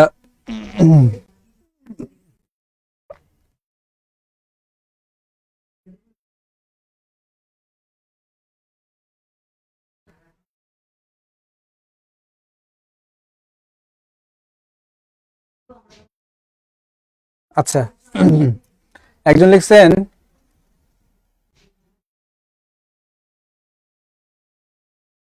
স্যার আমি এনটিআরসিএ লিখিত হাইলাইটস বই কিনে নিতে চাই। জি, শেষের জন বেশি মার্ক পাবে। সমাজকর্মের আরো ক্লাস চাই স্যার। সমাজকর্মের আরো ক্লাস আপনাদের দেওয়া হবে ইনশাল্লাহ। সমাজকর্ম আরো কিছু ক্লাস আমি নিব যদি আমাকে ক্লাস দেয়। বিগত বছরগুলোতে আমি সমাজকর্মের ক্লাস আমি নিয়েছি। যারা আমাদের অনেক স্টুডেন্ট, ম্যাক্সিমাম স্টুডেন্টই সফলতা লাভ করেছে এখান থেকে, যারা কোচিং নিয়েছিল। আশা করি অনেকেই আমাকে অভিনন্দন দিয়েছে, স্যার মানে স্যার পাশ করছি এরকম দিয়েছে। আমি অনেকের এরকম রিপোর্ট পেয়েছি। ঠিক আছে, যারা বিগত সালে যারা এখান থেকে যারা কোচিং করেছিল আমি এবং ইভেন আমার সাথে যারা যোগাযোগ করেছিল অনেকেই পাশ করেছে, ঠিক আছে।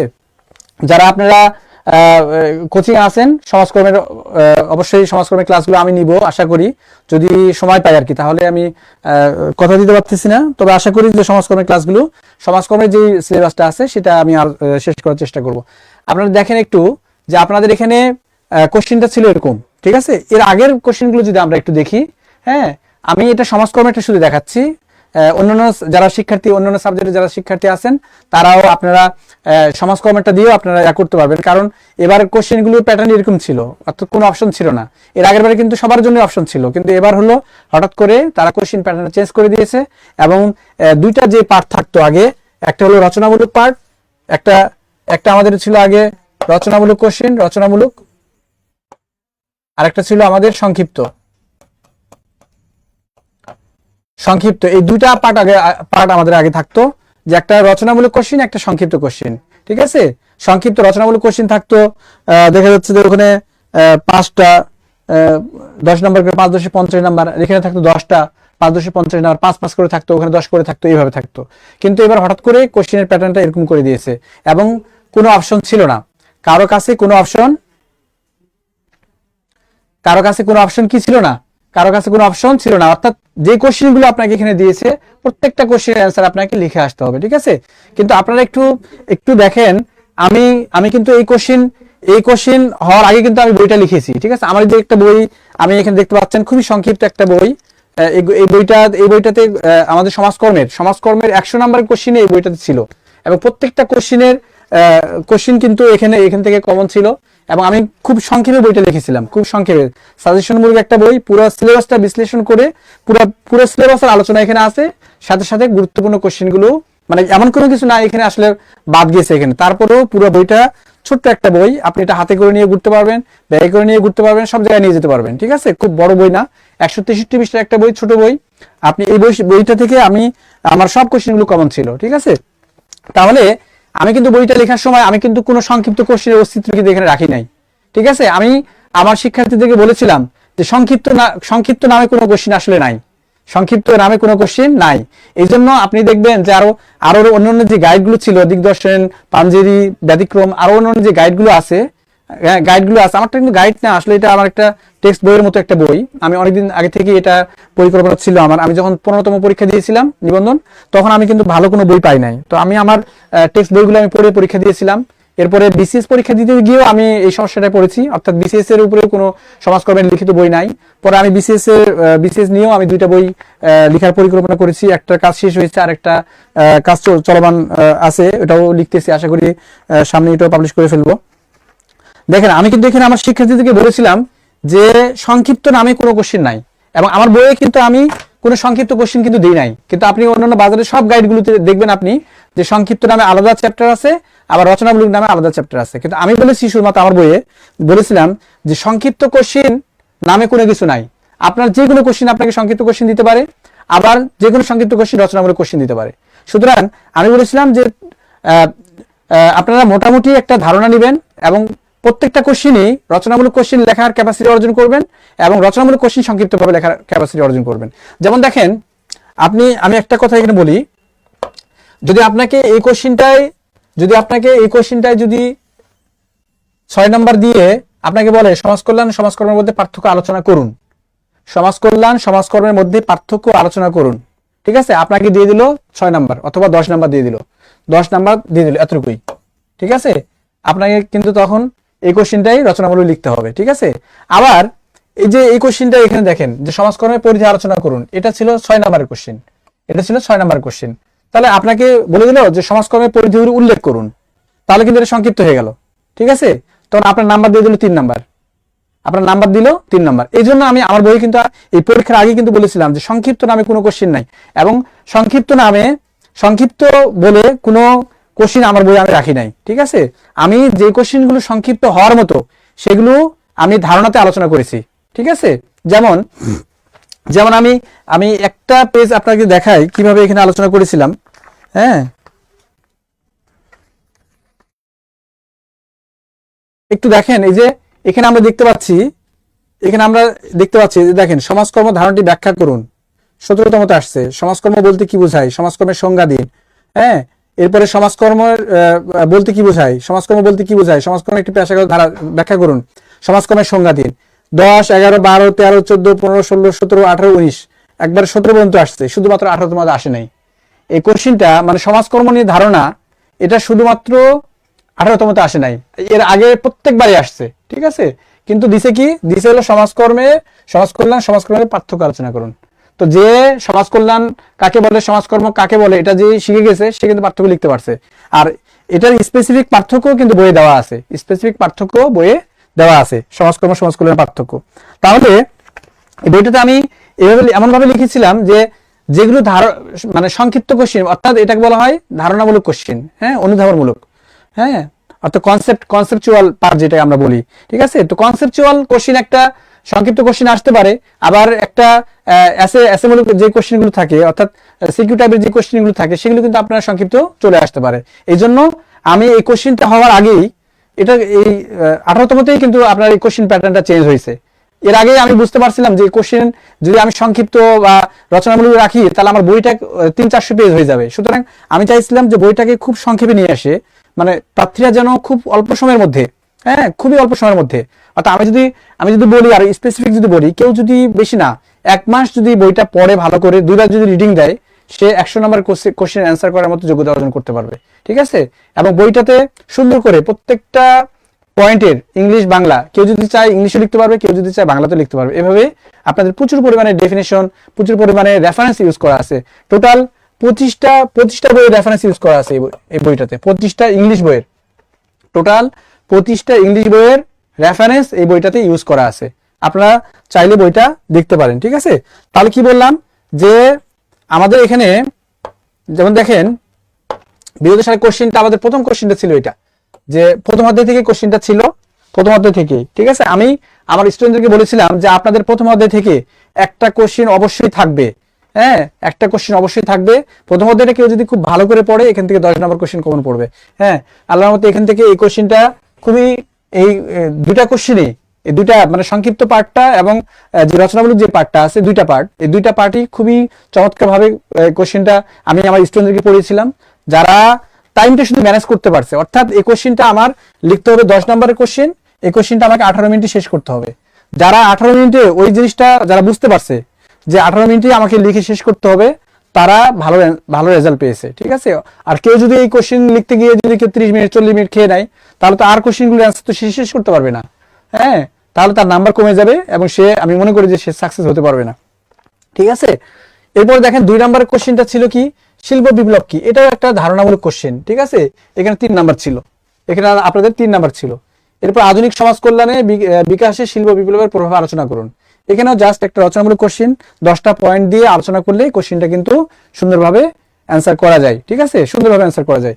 এরপরে 3 নম্বরের কোশ্চেনটা দেখেন যে মৌলবানের চাহিদা হিসাবে শিক্ষার ভূমিকা উল্লেখ করুন। দেখেন শিক্ষার ভূমিকা উল্লেখ করতে বলছে, আমি জাস্ট একবার এভাবেই বরাবর আমার বইয়ে আমি এখানে আপনাদেরকে দেখাবো। দেখেন আপনাদেরকে একটু দেখেন, আমি একবার সিলেবাসে চলে যাই, এখানে আসলে দিয়ে দিয়েছি কোশ্চেনগুলো আপনাদের। আচ্ছা, এটা হচ্ছে আমাদের সিলেবাস, এটা হচ্ছে আমাদের। আসসালামু আলাইকুম, আসসালামু আলাইকুম স্যার, স্যার আপনার নাম্বার দিয়েন প্লিজ, শেয়ার ডান। আচ্ছা, আমরা একটু এনটিআরসি এর সমাজ কল্যাণ সমাজকর্মের লিখিত সিলেবাসটা দেখি, সাথে সাথে বিগত সালের কোশ্চেনগুলো আমরা এখান থেকে দেখব, যে বিগত সালের কোশ্চেনগুলো আসলে কিভাবে আসছিল, কোত্থেকে আসছিল এবং সিলেবাস আসলে আমাদের কি আছে। আমরা প্রথম অধ্যায়ে দেখতে পাচ্ছি যে প্রথম অধ্যায় থেকে দেখেন, প্রথম অধ্যায়ে আমাদের বিষয়টা ছিল যে definition, objective, history and scope of modern social welfare, social work. হ্যাঁ, কি ছিল ডেফিনেশন, এই যে ডেফিনেশন ছিল, definition, objectives, history and scope of modern social welfare, social work. আমাদের কোশ্চেন আসছিল আসলে মূলত এখানে সোশ্যাল ওয়েলফেয়ার এবং সোশ্যাল ওয়ার্ক। এই সোশ্যাল ওয়েলফেয়ার কেউ যদি আমাদের, আপনি দেখবেন আপনাদের সিলেবাসের উপরে লেখা আছে কি, আপনাদের সিলেবাসের উপরে লেখা আছে কিন্তু সমাজ কল্যাণ সমাজকর্ম। ঠিক আছে, কোশ্চেন কিন্তু এখান থেকে হয়েছে আপনাদের, সমাজ কল্যাণ সমাজকর্মের পার্থক্য তুলে ধরুন। ঠিক আছে, আপনার কোশ্চেন কিন্তু এখান থেকে হয়েছে, সমাজ কল্যাণ ও সমাজকর্মের মধ্যে পার্থক্য তুলে ধরুন। দেখেন এই কোশ্চেনটা এর আগেও কিন্তু কোশ্চেনটা কিন্তু আসছে পরীক্ষায়, এর আগেও কোশ্চেনটা 11তম নিবন্ধন পরীক্ষা আসছে, 13তমতে আসছে, এরপরে কিন্তু আর আসে নাই। ঠিক আছে, এরপরে আসে নাই। তার মানে কি এই কোশ্চেনটা বিগত সালে আসছে একবার, সেই কোশ্চেনটাই আবার 18তমতে আসছে। সমাজ কল্যাণ ও সমাজকর্মের মধ্যে পার্থক্য। আমরা যখন সমাজকর্ম পড়াই, আমরা প্রথম ক্লাসে স্টুডেন্টদেরকে এই বিষয়টা পড়াই। অর্থাৎ আমরা বলি যে সমাজকর্ম হচ্ছে এটা, সমাজ কল্যাণ হচ্ছে এটা। ঠিক আছে, আমরা প্রথম দিনই পার্থক্যগুলো সুন্দর করে আমরা স্টুডেন্টদেরকে বুঝিয়ে দেই। এখন দেখেন বিভিন্ন যে বইগুলো আছে, গাইডগুলো আছে, আপনি দেখবেন যে গাইডগুলোতে সমাজ কল্যাণ সমাজকর্মের পার্থক্য খুব সুন্দর করে একটা দেওয়া নাই। ঠিক আছে, অনেকেই আসলে পড়ার পরেও, অনেকে মানে 20টা পার্থক্য পড়ার পরেও অনেকেই হলো মানে বলতে পারে না যে সমাজকর্ম কোনটা, সমাজকর্ম এবং সমাজ কল্যাণ কোনটা। আপনি যদি 4-5টা পার্থক্য এখানে লিখেন, লেখার পর একটা এক্সাম্পল দিয়ে দেন যে এটা হচ্ছে সমাজ কল্যাণ, এটা হচ্ছে সমাজকর্ম, তাহলে কিন্তু আপনি নাম্বার বেশি পাবেন। আপনি প্রত্যেকটা কোশ্চেন লেখার সময় আপনাকে অবশ্যই এক্সাম্পল সেট করতে হবে। ঠিক আছে, আপনি 4টা পার্থক্য লিখলেন, লেখার পরে একটা এক্সাম্পল দিয়ে দিলেন যে এটা হচ্ছে সমাজকর্ম, এটা হচ্ছে সমাজ কল্যাণ। ঠিক আছে, যেমন আমরা প্রথমেই আমরা যখন স্টুডেন্টদেরকে পড়াই আমরা বলি যে social work is a professional activity, এটা বলি। এরপর আমরা বলি social work is a humanising profession, আর আমরা বলি social welfare is not a humanising process. অর্থাৎ সমাজকর্মটা হচ্ছে কিন্তু একটা মানবোচিত একটা প্রক্রিয়া, আর সমাজ কল্যাণটা কিন্তু মানবোচিত প্রক্রিয়া নয়। অর্থাৎ আমরা এটা দ্বারা বোঝানোর চেষ্টা করি, মেন পার্থক্য হচ্ছে এটা যে সমাজকর্ম is a social work is a humanising process, আর social welfare is not a humanising process.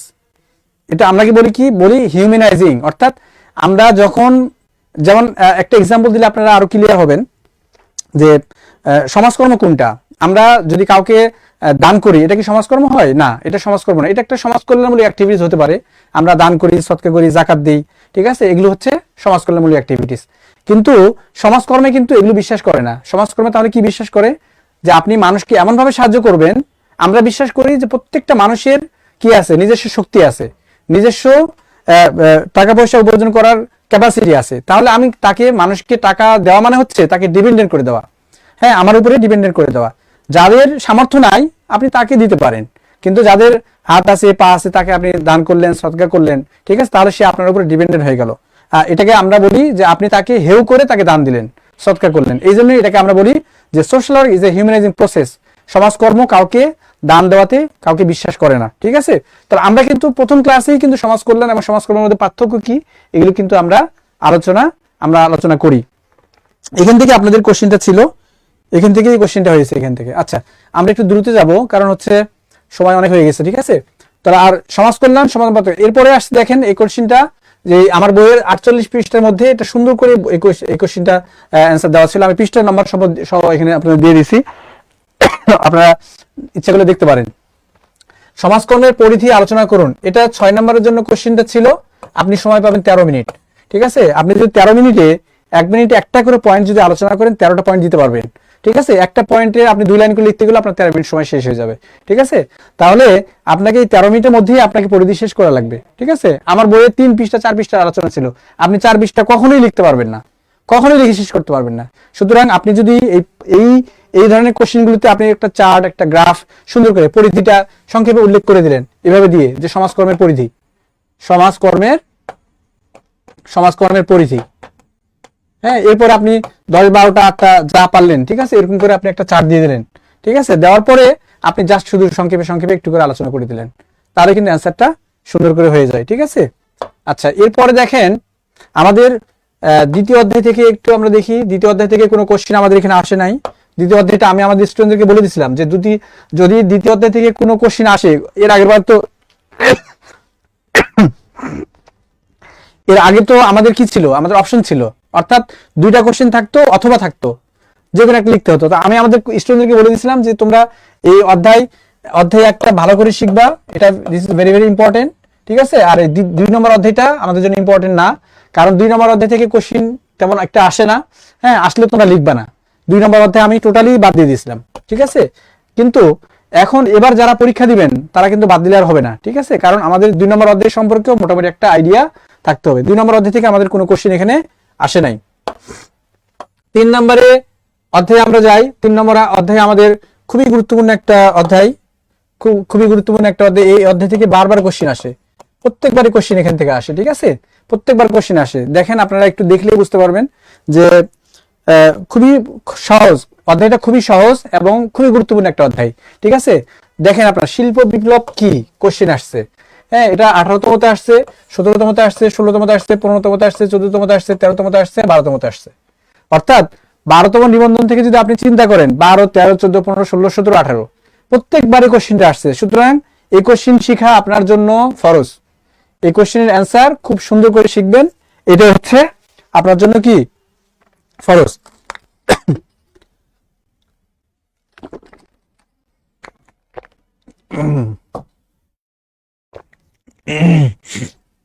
আচ্ছা, এই কোশ্চেনের অ্যান্সারটাও দেখেন আমি এখানে দিয়ে দিছি।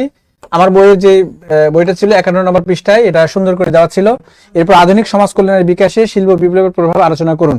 হ্যাঁ, আমাদের দেখেন এই যে ইম্প্যাক্ট অন সোশ্যাল লাইফ, এই যে এই পার্টটা থেকে আসছে কোশ্চেনটা, impact on social life. Impact on social life অর্থাৎ সামাজিক জীবনে এই শিল্প বিপ্লবের কি কি ভূমিকা ছিল, এখান থেকে কোশ্চেনটা আসছে যে আধুনিক সমাজ কল্যাণের বিকাশে শিল্প বিপ্লবের কি কি ভূমিকা ছিল। ঠিক আছে, এখান থেকে কোশ্চেনটা আসছে।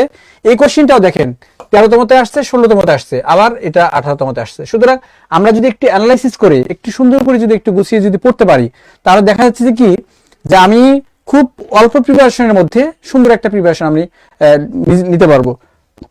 ঠিক আছে,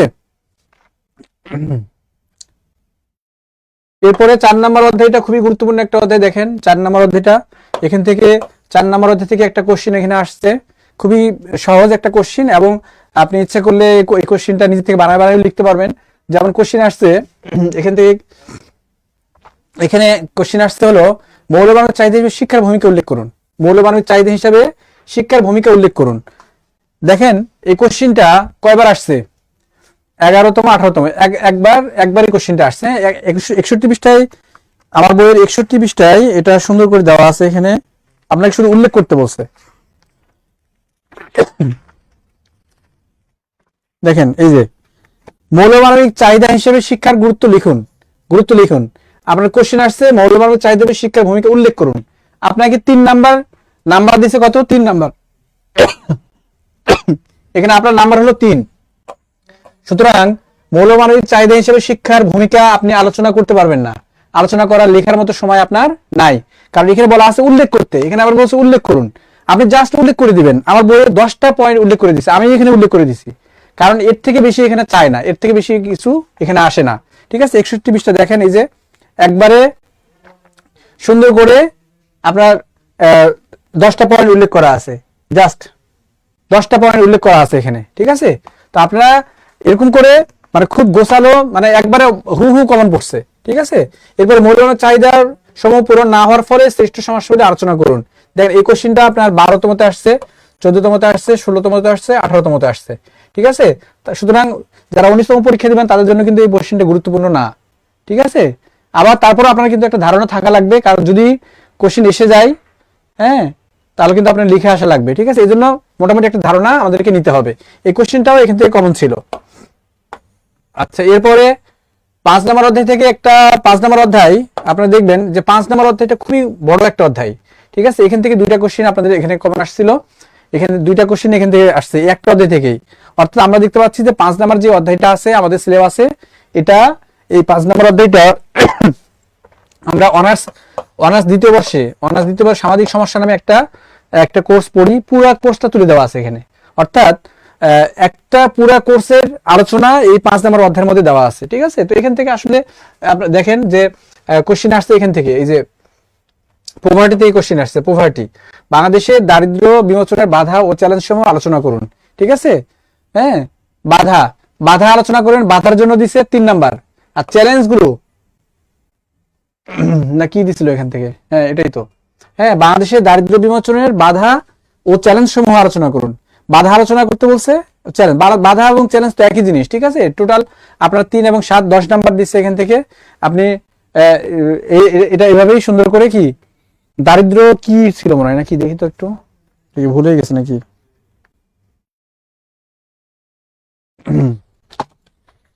আমার কাছে কোশ্চেনটা আছে এখানে,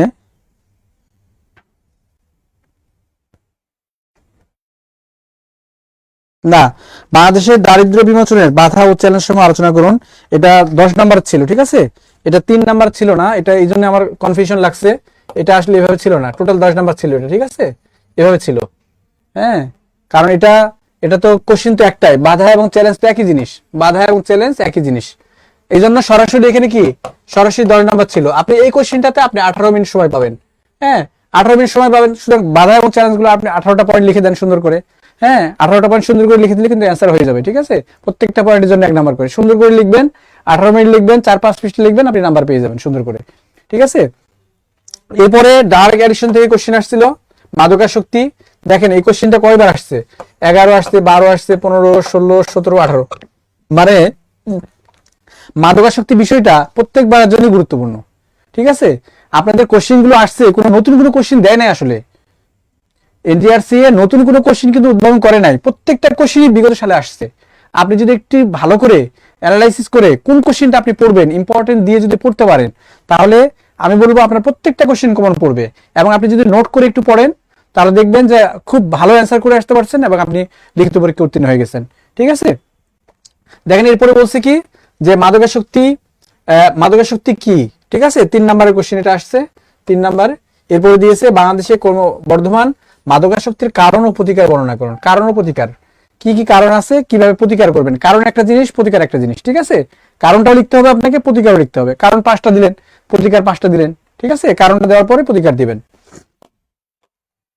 এটা একটা খুব বড় একটা অধ্যায়। এরপরে যে অধ্যায়গুলো এখানে আসলে আমাদের আছে, এই 6 নম্বর অধ্যায় থেকে একটা কোশ্চেন আসছে। দেখেন 6 নম্বর অধ্যায় থেকে একটা কোশ্চেন আসছে, খুবই সংক্ষিপ্ত একটা অধ্যায়। 6 নম্বর অধ্যায়টা আপনাদের জন্য গুরুত্বপূর্ণ, হ্যাঁ। এখানে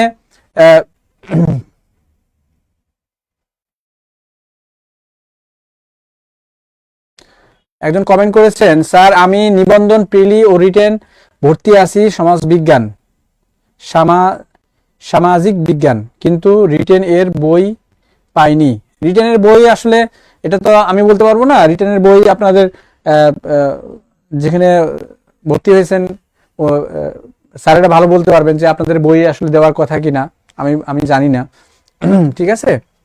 আমি সমাজকর্মের বিষয়টা আলোচনা করতেছি, এবং যারা আসলে অ্যাডভান্স কোর্সে ভর্তি হতে চান, যারা সমাজকর্মের স্টুডেন্ট আছেন, যারা আগে থেকে প্রিপারেশন নিতে চান, তাদের জন্য আসলে আজকের মূলত ক্লাসটা আমি নেওয়ার জন্য আমাকে ইনভাইট করা হয়েছিল। আসলে এই বিষয়টা নিয়ে আজকে আমি আলোচনা করতেছি, ঠিক আছে? আমার নিজস্ব একটা বই আছে, আমি কোচিং করাই, এখানেও করাই, এবং আমারও নিজস্ব কিছু স্টুডেন্ট আছে, আমার কলেজের স্টুডেন্টরাও আছে, আমার স্টুডেন্টরাও আমার কাছে সাজেশন নেয়, ইউনিভার্সিটির স্টুডেন্টরা আছে। আমি বিসিএস পরীক্ষা দিচ্ছি, আমার বিসিএস লিখিত প্রার্থীরাও আছে, তারাও হচ্ছে আমার কাছে পরামর্শ নেয়, আমার বইটাও তারাও ইউজ করে।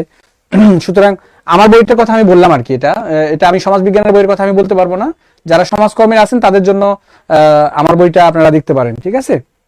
আমার বইটা আপনারা আমার সাথে যোগাযোগ করে নিতে পারবেন, মার্কেটে গেলেও পাবেন, আপনারা নীলক্ষেতে গেলেও পাবেন, সারা বাংলাদেশে আপনি অনলাইনে অর্ডার করে নিতে পারবেন, ঠিক আছে? তাহলে এখান থেকে দেখেন এই অধ্যায়টা কিন্তু আপনাদের জন্য খুবই ছোট্ট একটা অধ্যায়, যে constitutional guarantee of social welfare and social security in Bangladesh, social welfare in the national 5-year plans of Bangladesh. খুবই ছোট একটা অধ্যায়। এই অধ্যায় থেকে আপনাদের একটা কোশ্চেন আসছে, এবং এখান থেকে আমি মাত্র 3টা কোশ্চেন দিয়েছিলাম। 3টা কোশ্চেনের মধ্যেই দেখেন একটা কোশ্চেন কমন পড়ছে, এবং আমার বইয়ে এভাবেই কিন্তু হুবহু লেখা ছিল যে সামাজিক নিরাপত্তার সংজ্ঞা দিন। এই কোশ্চেনটা দেখেন 17তমতে আসছিল, আবার তারপর 18তমতে আসছে, ঠিক আছে? এরপর বাংলাদেশ সরকার কর্তৃক নারী ও শিশুদের জন্য গৃহীত সামাজিক নিরাপত্তামূলক কর্মসূচি আলোচনা করুন। এই কোশ্চেনটা একটু ঘুরে দিছে, যে শুধুমাত্র এখানে নারী এবং শিশুদের জন্য যে সামাজিক নিরাপত্তামূলক যে কর্মসূচিগুলো আছে সেগুলো আলোচনা করার কথা এখানে বলেছে, কিন্তু ঠিক আছে? কিন্তু এই কোশ্চেনটা এইভাবে ছিল না, এই কোশ্চেনটা এইভাবে আলোচনা করা ছিল না, আমাদের সিলেবাসে এইভাবে নাই। হ্যাঁ, এখানে বলা আছে যে constitutional guarantee of social welfare and social security in Bangladesh, social welfare in the national 5-year পঞ্চবার্ষিক পরিকল্পনায় কি কি সমাজ কল্যাণের সামাজিক নিরাপত্তামূলক কর্মসূচি আছে সেগুলোর কথা এখানে বলা ছিল।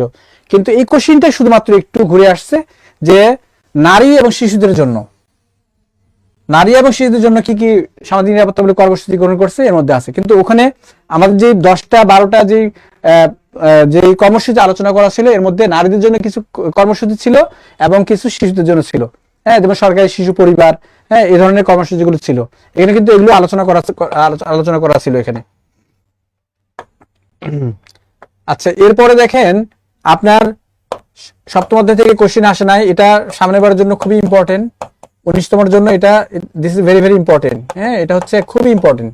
হ্যাঁ, এই কোশ্চেন এখান থেকে কিন্তু আপনাদের বারবার কোশ্চেন হয়, কিন্তু 18তমতে কোশ্চেন আসে নাই, এবার এটা আসবে। ঠিক আছে, এরপরে অষ্টম অধ্যায় থেকে জাস্ট র্যাপোর্ট কি, র্যাপোর্ট কোশ্চেনটা আমার বই সুন্দর করে দেওয়া ছিল, এই কোশ্চেনটাও কমন পড়ছে 10, 12, 18তমতে আসছে। ঠিক আছে, এটা অনেক আগে কোশ্চেনটা আসছিল। সুতরাং আমরা দেখতে পাচ্ছি যে কোনো কোশ্চেনই কিন্তু নতুন করে আসে নাই, সব কোশ্চেন কিন্তু বিগত সালের কোশ্চেনই কিন্তু এখানে দিয়েছে। ঠিক আছে, এরপরে দেখেন যে এই কোশ্চেনটা ব্যক্তি সমাজকর্ম অনুশীলনের র্যাপোর গুরুত্ব আলোচনা করুন। র্যাপোর গুরুত্ব এটা খুবই মানে আমার স্টুডেন্টদেরকে খুবই মানে গুরুত্ব সহকারে পড়িয়েছিলাম। ঠিক আছে, এই কোশ্চেনটাও দেখেন কমন পড়ছে। এবং এখানে দেখেন এই কোশ্চেনটা 12, 15, 17, 18, 17তমতে আসছিল। ঠিক আছে, তারপরে কোশ্চেনটা আবার আসছে, 17তমতে আসার পর আবার আসছে। ঠিক আছে, তাহলে দেখেন যে খুবই মানে সিগনিফিকেন্স অফ র্যাপো, র্যাপো কি, এই এখান থেকে কোশ্চেন দিচ্ছে র্যাপো কি এবং র্যাপোর গুরুত্ব কি, এখান থেকে কোশ্চেনটা দিয়েছে। ঠিক আছে, আচ্ছা এখান থেকে দেখেন একটা জিনিস চমৎকার, একটা খুব একটা গুরুত্বপূর্ণ একটা জিনিস, সপ্তম অধ্যায়। ঠিক আছে, আপনাদের এই সপ্তম অধ্যায়, অষ্টম অধ্যায়, নবম অধ্যায়। ঠিক আছে, সপ্তম, অষ্টম, নবম, এরপর আপনাদের দেখেন দশম অধ্যায়। আপনারা যদি মনে করেন যে সপ্তম, অষ্টম, নবম এবং দশম এই 4টা অধ্যায়, এই 4টা অধ্যায় হলো যারা ইউনিভার্সিটিতে পড়াশোনা করছে, হ্যাঁ তারা তো একবার মনে করেন যে সবার মুখস্থ এটা, কারণ এই 4টা অধ্যায় হচ্ছে আপনাদের টোটাল সমাজকর্মের পদ্ধতির উপরে। এই 4টা অধ্যায় নিয়ে আপনারা সমাজকর্মের মনে হয় 4টা কোর্স আপনারা সবাই পড়ছেন। ঠিক আছে, social cage work, social group work, community social work, আমরা প্রত্যেকটা নিয়ে একটা একটা করে কোর্স পড়ছি। ঠিক আছে, তো যারা সমাজকর্ম আসলে ভালো করে পড়ছে তাদের এই বিষয়গুলো তাদের কঠিন হওয়ার কথা না।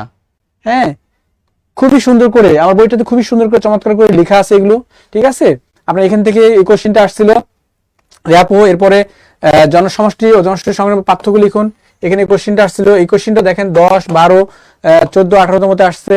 হ্যাঁ, এরপরে এই যে জনসমষ্টি সংগ্রামের প্রয়োগ ক্ষেত্র আলোচনা করুন, এই কোশ্চেনটা আগে আসে নাই, এবারই প্রথম আসছিল মনে হয়। ঠিক আছে, এই 4টা অধ্যায় দেখেন এখান থেকে কোনো কোশ্চেন আসে নাই, এই কোশ্চেনটা আপনাদের জন্য এবার এই অধ্যায়টা আপনাদের জন্য গুরুত্বপূর্ণ। এই অধ্যায় দশম অধ্যায় আপনাদের জন্য এবার গুরুত্বপূর্ণ। যারা এবার পরীক্ষা দিবেন সামনে তাদের জন্য এই অধ্যায়টা খুবই গুরুত্বপূর্ণ। এই অধ্যায় থেকে আপনাদের কোশ্চেন অবশ্যই আসবে। ঠিক আছে, অবশ্যই এই অধ্যায় থেকে কোশ্চেন আসবে আপনাদের সোশ্যাল ওয়েলফেয়ার অ্যাডমিনিস্ট্রেশন থেকে অবশ্যই কোশ্চেন আসবে এখান থেকে। ঠিক আছে, এরপর 11তম অধ্যায় দেখেন, এখান থেকে আপনাদের একটা কোশ্চেন আসছে সামাজিক আইনের উদ্দেশ্য কি। সামাজিক আইনের উদ্দেশ্য কি, এখান থেকে কোশ্চেন আসছে আপনাদের সামাজিক আইনের উদ্দেশ্য। এটাও আগে বিগত সালের কোশ্চেন আসছে 10, 11, 15, 18তমতে আসছে। ঠিক আছে, এবং সামাজিক আইন কিভাবে সমাজ সংস্কারের ভূমিকা রাখতে পারে উদাহরণ সহ আলোচনা করুন, এটাও কোশ্চেন আগে আসছে, আর 16তমতে আসছিল। ঠিক আছে, এরপরে লাস্ট একটা অধ্যায় আপনাদের আছে, এই অধ্যায়টা খুবই গুরুত্বপূর্ণ একটা অধ্যায় এবং অনেক বড় একটা অধ্যায়। এই অধ্যায়টাও আপনাদের জন্য একটু বড় একটা অধ্যায়। এখান থেকে আপনাদের দেখেন জাস্ট সংক্ষেপে একটা কোশ্চেন আসছে, এবং যে কোশ্চেনটা আসছে এটা আপনি কেউ যদি না পড়েও অ্যান্সার করতে চায় তাও লিখতে পারবে। কিন্তু দেখেন বলছে এনজিও কি। ঠিক আছে, কোশ্চেন আসছে এনজিও কি, 3 নম্বরের কোশ্চেন দিচ্ছে এনজিও কি। এরপর বাংলাদেশের গ্রামীণ উন্নয়নে এনজিও সময়ের ভূমিকা মূল্যায়ন করুন। কোন এনজিও দিয়ে আসে নাই কোশ্চেন আপনাদের, মানে এতগুলো এনজিও দেওয়া আছে এখানে, কিন্তু স্পেসিফিক কোনো কিছু দিয়েই কোশ্চেন আসে নাই। ওভারঅল একটা কোশ্চেন আপনাকে দিয়ে দিছে, যে কোশ্চেনটা আপনি কি না পড়েও লিখে আসতে পারবেন। ঠিক আছে, কিন্তু এখন আসলে আপনি কিভাবে লিখবেন, হ্যাঁ কিভাবে লিখবেন দেখেন, আপনি এই অধ্যায়ে অনেক পড়াশোনা করছেন। কি পড়ছেন, যেমন দেখেন আপনি ব্র্যাক পড়ছেন, গ্রামীণ ব্যাংক পড়ছেন, প্রশিক্ষা অ্যাডাপ, এরপরে আপনার ডায়াবেটিস অ্যাসোসিয়েশন বাংলাদেশ পড়ছেন, প্রবীণ হিতের সঙ্গে পড়ছেন, কিয়ার পড়ছেন, ওয়ার্ল্ড ভিশন পড়ছেন, বাংলাদেশ রেড ক্রিসেন্ট সোসাইটি পড়ছেন। হ্যাঁ, এগুলোর প্রত্যেকটা আলাদা আলাদা কর্মসূচি আপনি পড়ছেন, কিন্তু আপনার কোশ্চেন দিছে কি, জেনারেল একটা কোশ্চেন দিয়ে দিচ্ছে এনজিও কাকে বলে। এনজিও হচ্ছে non voluntary organisation, non government organisation. ঠিক আছে, যেগুলো হচ্ছে ভলেন্টারি, যেটা প্রফিট মেকিং নট, আমরা এটাকে বলি নন প্রফিট মেকিং অর্গানাইজেশন বলি এনজিও। ঠিক আছে, এনজিও ঠিক আছে, নন গভর্নমেন্ট অর্গানাইজেশন, এটা নন প্রফিট মেকিং অর্গানাইজেশন বলা হয়। ঠিক আছে, তাহলে এটা জাস্ট সংক্ষেপে একটা সংজ্ঞা দিতে বলছে 3 নম্বরের। এরপরে আপনাকে বলছে যে এনজিওর ভূমিকা কি, এনজিওর বাংলাদেশের গ্রামীণ উন্নয়নে এনজিও সমূহের ভূমিকা কি কি। ঠিক আছে, তো আপনি প্রত্যেকটা এনজিওর যে 2-1টা কর্মসূচি আছে তারা কি ভূমিকা পালন করতেছে, দারিদ্র্য বিমোচনে, নারীর ক্ষমতায়নে, ঠিক আছে, হ্যাঁ, এরপরে হচ্ছে আপনার এমপ্লয়মেন্ট ক্রিয়েশনে, হ্যাঁ, আপনার কর্মসূচি, কর্মসংস্থানে, এরকম প্রত্যেকটা আপনি একটা একটা করে পয়েন্ট লিখলে তো শেষ করতে পারবেন না। আপনি তো প্রত্যেকটা শিখে গেছেন, কিন্তু দেখেন আপনার ভাস্ট আপনি পড়াশোনা করে গেছেন, কিন্তু আপনার কোশ্চেন দিচ্ছে খুবই একটা সহজ কোশ্চেন, যে কোশ্চেনটা কেউ কেউ অ্যান্সার শিখে না গিয়েও লিখতে পারবে। সুতরাং আপনাকে এমন লেখা লিখতে হবে যেন আপনার লেখাগুলো অন্যদের থেকে এমনি আলাদা হয়ে যায়। ঠিক আছে? তো আমি আজকে আপনাদের মানে শেষ আজকে আলোচনা যেটা করব সেটা হচ্ছে আজকের আলোচনা আপনাদের জন্য এতটুকুই। আপনারা যে শেষ যে কথাগুলো বলবো, আমার এই যে বইটা দেখেন, এই যে এই বইটা হচ্ছে আমার বই। এখানে আমি এই বইটা আমার গত নিবন্ধনের সময় লিখেছিলাম আমি। ঠিক আছে? এই বইটা আপনারা যারা ইচ্ছা করেন তারা আপনারা নিতে পারবেন। আপনারা কোচিং সেন্টারে যোগাযোগ করেও আপনারা ইচ্ছা করলে নিতে পারেন। আপনারা অনলাইন থেকেও নিতে পারবেন, মার্কেট থেকেও নিতে পারবেন আপনারা ইচ্ছা করলে। আপনাদের যদি কোনো কোশ্চেন থাকে তাহলে বলেন। আপনাদের যদি কোনো কোশ্চেন থাকে বলতে পারেন।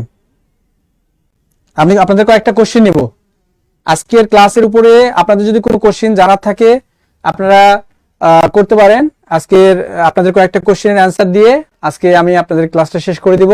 সর্বোপরি আপনাদের জন্য শুভকামনা থাকবে যারা অ্যাডভান্স প্রিপারেশন নিতে চান, যারা শেষ করে দিচ্ছেন, আচ্ছা, যারা আপনারা অ্যাডভান্স প্রিপারেশন নিতে চান, যারা এই যে ঘরে বসেই অনলাইনের মাধ্যমে আপনারা ভালো কিছু দিক নির্দেশনা, কিছু মানে প্রি প্ল্যান্ড নোটস, সাজেশন এবং কোন বই পড়বেন, কি সিলেকশন করবেন, কিভাবে পড়বেন, যারা এই ধরনের দিক নির্দেশনা নিতে চান তারা আপনারা এই যে আমাদের জব মেডিসিন কিন্তু আপনাদেরকে খুব সহজ এবং খুব সহজ একটা কিন্তু আপনাদেরকে রাস্তা কিন্তু দেখা দিচ্ছে। আপনারা ইচ্ছে করলে ঘরে বসেই কিন্তু আপনারা এই ধরনের সার্ভিসগুলো নিতে পারেন। হ্যাঁ, আমাদের পক্ষে কিন্তু সম্ভব না, যেমন বিশেষ করে আমি বলি আমার পক্ষে কিন্তু আপনাদের ক্লাস নেওয়া কোনোভাবেই সম্ভব না। ঠিক আছে? অর্থাৎ বাসায় গিয়ে বা আপনাদের কোচিং সেন্টারে ম্যানেজ করে বা আপনাদেরকে একটা ফিজিক্যালি একটা ক্লাস নেওয়া, হ্যাঁ, আমার পক্ষে সম্ভব না। সুতরাং এখানে মনে করেন যে আমি কিন্তু ইচ্ছে করলে অবসর সময়ে আমি কিন্তু এখানে এসে আমি ক্লাসগুলো আপনাদের নিতে পারি। আপনারা একসাথে আপনারা 100 জন, 50 জন, 60 জন, 30 জন, 40 জন যা হন আপনারা যারা পড়তে চান তারা কিন্তু এখানে ক্লাসগুলো করতে পারেন। তো আমি আশা করি যে এর আগে আপনারা যারা ক্লাস করেছেন তারা আমার ক্লাসে বেনিফিটেড হয়েছেন।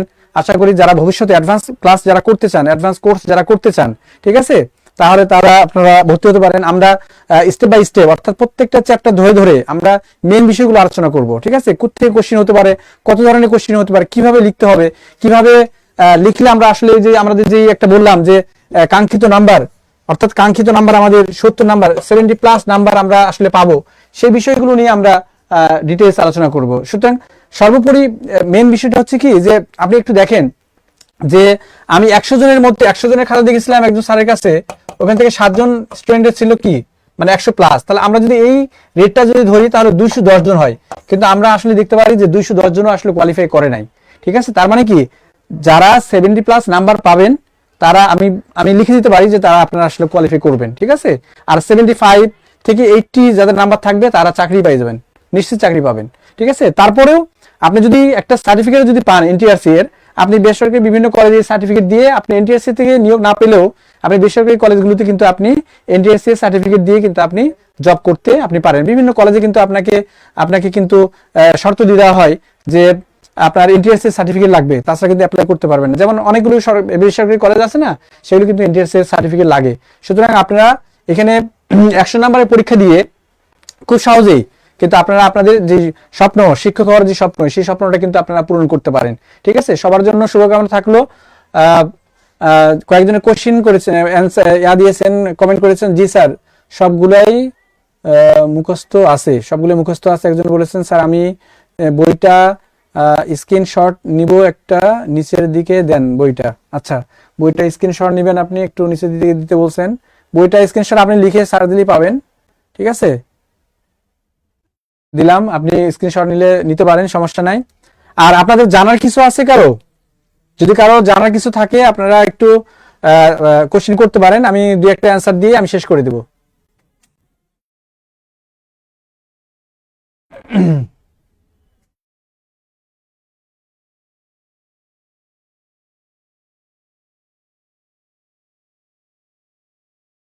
স্যার আপনার নাম জানতে চাই। স্যার আমার নাম হচ্ছে মোহাম্মদ মামুনুর রশিদ। আমি এখন শেখ বুরহানুদ্দিন কলেজে সমাজকর্ম বিভাগে কর্মরত আছি, প্রভাষক হিসেবে এখানে জব করতেছি আর কি। স্যার আপনার বইটি নতুন সংস্কার কবে পাবো? আচ্ছা এমএসএস মাঝে, ও আমার তো গত বছর স্টুডেন্ট ছিল। তোমার তোমার রেজাল্ট তো আসলে আমি মনে করেছিলাম যে তোমরা ভালো কিছু করবা, কিন্তু আসলে শেষ সময় এসে ক্লাস করে তোমরা আমার মনে হয় যে তোমরা আসলে আমার যেই আমি তোমাদের প্রতি যে নির্দেশনাটা ছিল, তুমি আমার সাথে যোগাযোগ করেছিলা, তুমি বলেছিলে স্যার আমি ফুল অ্যান্সার করতে পারি নাই।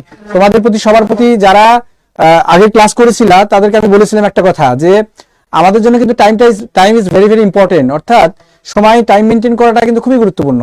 অনেকেই আমাকে বলেছিল যে স্যার প্রথম কোশ্চেন লিখতে আমি 30 মিনিট 40 মিনিট সময় নিয়ে ফেলেছি। হ্যাঁ, সুতরাং এরকম করলে হবে না। এরকম করলে আমি বললাম না একটা কথা, যে 18 মিনিট শেষ, আমার আগেই সময় ভাগ করে নিতে হতো। যখন আমি কোশ্চেন দেখেছি যে 10টা কোশ্চেন লিখতে হবে 3 ঘন্টায়, সুতরাং একটা কোশ্চেনে আমার 180কে যদি আমি 100 দিয়ে কি বলে 3 দিয়ে ভাগ দিই, তাহলে কিন্তু আমার 10 দিয়ে ভাগ দিই, তাহলে কিন্তু আমার সময় বের হয়ে যাচ্ছে 18 মিনিট। হ্যাঁ, 18 মিনিটের বেশি যারা লিখছে তারা কাঙ্ক্ষিত ফলাফল আসলে পায় নাই, ঠিক আছে। তবে 50% স্টুডেন্ট আমাদের ফলাফলে তারা সফল হয়েছিল, অনেকেই যোগাযোগ করেছে। রুবি আক্তার দেখছি স্যার আমি শেখ বোরহানুদ্দিন এর স্টুডেন্ট। জয় আহমেদ শেখ বোরহানুদ্দিন স্টুডেন্ট, আমার স্টুডেন্ট। হ্যাঁ, তুমি কি আমার ক্লাস করছো? স্যার এক পৃষ্ঠায় সর্বোচ্চ কত লাইন লিখবো? এক পৃষ্ঠায় সর্বোচ্চ আপনাকে স্ট্যান্ডার্ড হচ্ছে 15 লাইন। 15 লাইন নিচে লিখবেন না, ঠিক আছে। আপনি 15 লাইনের বেশি লিখতে পারেন, 15 থেকে 18 লাইন, এটা হচ্ছে স্ট্যান্ডার্ড বলা হয়। এক পৃষ্ঠায় কতটুকু লিখবেন, ঠিক আছে। এক পৃষ্ঠায় কতটুকু লিখবেন, এটা হচ্ছে 15 থেকে 18 লাইন, এর কম না। 15 লাইনের কম না, 18 লাইনের বেশি না। পরিসংখ্যান এর বই হবে স্যার? না না বাবা, আসলে আমি পরিসংখ্যান তো পড়াই না, পরিসংখ্যানের বই আমার নাই, ঠিক আছে। তবে পরিসংখ্যানের সমাজকর্মের উপরে পরিসংখ্যানের আমার কোর্স আছে, অনলাইন কোর্স আছে। তোমরা ইচ্ছা করলে 40 জনের একটা ব্যাচ ছিল আমার, আমি কোর্সটা শেষ করে দিয়েছি। যারা 4th ইয়ারের পরীক্ষার্থী তাদের নিয়েছিলাম। স্যার এক পৃষ্ঠায় সর্বোচ্চ কত লাইন লিখবো, এটা বললাম। জি স্যার, আদরিকাদের ব্যাচের আমি জয় আহমেদ। আদরিকা তো চিনি, কিন্তু তোমার তো চিনতেছি না। তুমি আমার ক্লাস করছো? আসসালামু আলাইকুম স্যার, সমাজকর্মের প্রভাষক হতে হলে লিখিত পরীক্ষায় লেখাটা কোন মানের হতে হবে, আর কত পৃষ্ঠা লিখলে ভালো হবে? আচ্ছা, মুশফিকুর রহমান উদয় বলেছেন, মুশফিকুর রহমান যে স্যার প্রভাষক হতে হলে, আমি বললাম যে আপনাকে 70 থেকে 80 নাম্বারের মধ্যে পেতে হবে। 70 থেকে 80, যদি এই নাম্বারটা 75 থেকে 80 নাম্বার হয়, তাহলে আপনি অবশ্যই চাকরি পাবেন, কনফার্ম, ঠিক আছে। লেখার মানটা হচ্ছে এটা আপনার, এই যে আগে থেকে যারা অ্যাডভান্স কোর্স করতে চান, আপনি আগে থেকে যদি প্রিপারেশন নেয় তাহলে আপনার জন্য ভালো হবে। আপনি মুশফিকুর রহমান, আপনি কোথায় পড়াশোনা করেছেন একটু বলেন, তাহলে আমি আপনার জন্য আরো স্পেসিফিক বলতে পারবো। রুবি আক্তার স্যার কেমন আছেন? আলহামদুলিল্লাহ ভালো আছি।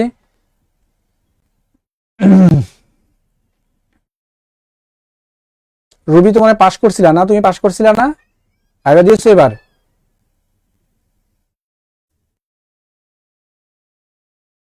কত পৃষ্ঠা লিখলে ভালো হবে? কত পৃষ্ঠা লিখলে ভালো হবে এটা আমি আলোচনা করেছি। হ্যাঁ মুশফিকুর রহমান, আমি এটা আলোচনা করেছি, একটু আলোচনাটা একটু আবার শুনবেন, ঠিক আছে। আর তুমি পড়াশোনা কোথায় করেছো একটু বলো, তাহলে আমি তোমার জন্য স্পেসিফিক বলতে পারবো তোমাকে কি করতে হবে আসলে।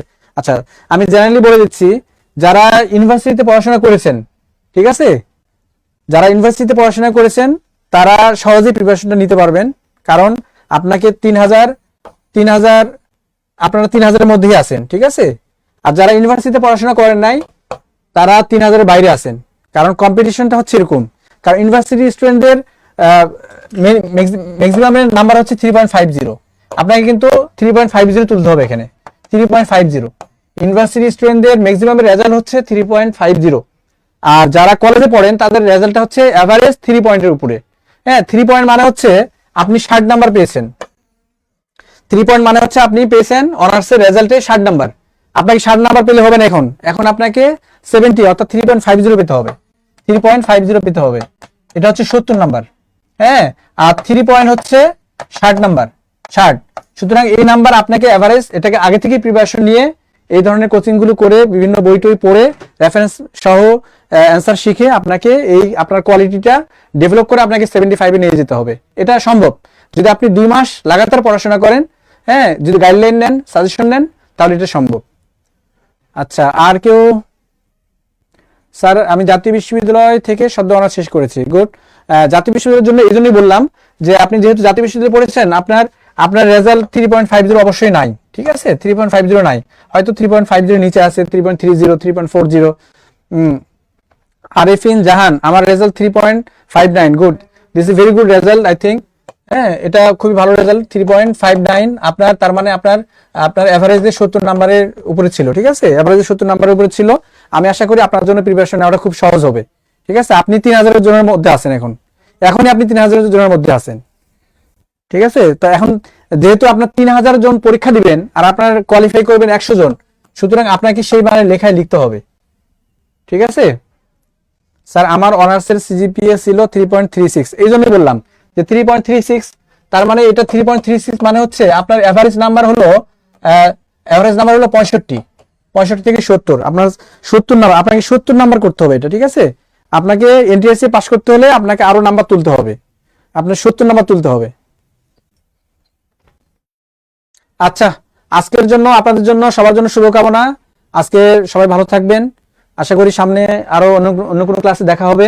আপনারা, আশা করি আপনাদের ক্লাসটি মানে আপনাদের যে জমেডিসিন যে ক্লাসটা করার যে একটা সুযোগ করে দিয়েছে, আপনারা আসলে সবাই আশা করি জমেডিসিনের পক্ষ থেকে আমি আপনাদেরকে শুভেচ্ছা জানাচ্ছি এবং কৃতজ্ঞতা জানাচ্ছি যে এত সুন্দর একটা ক্লাস নেওয়ার আপনাদের ব্যবস্থা করে দিয়েছেন। আশা করি আপনারা ক্লাসটা থেকে উপকৃত হবেন। যদি কেউ কোচিং করতে চান আপনারা যোগাযোগ করতে পারেন। আবার যদি কেউ কোচিং করতে না চান, যদি আপনার মনে হয় যে না আমার কোচিং লাগবে না, আমি এমনি পারবো, ওকে, আপনাদের কোনো সমস্যা নাই, ঠিক আছে। আচ্ছা, সবাই ভালো থাকবেন, আল্লাহ হাফেজ।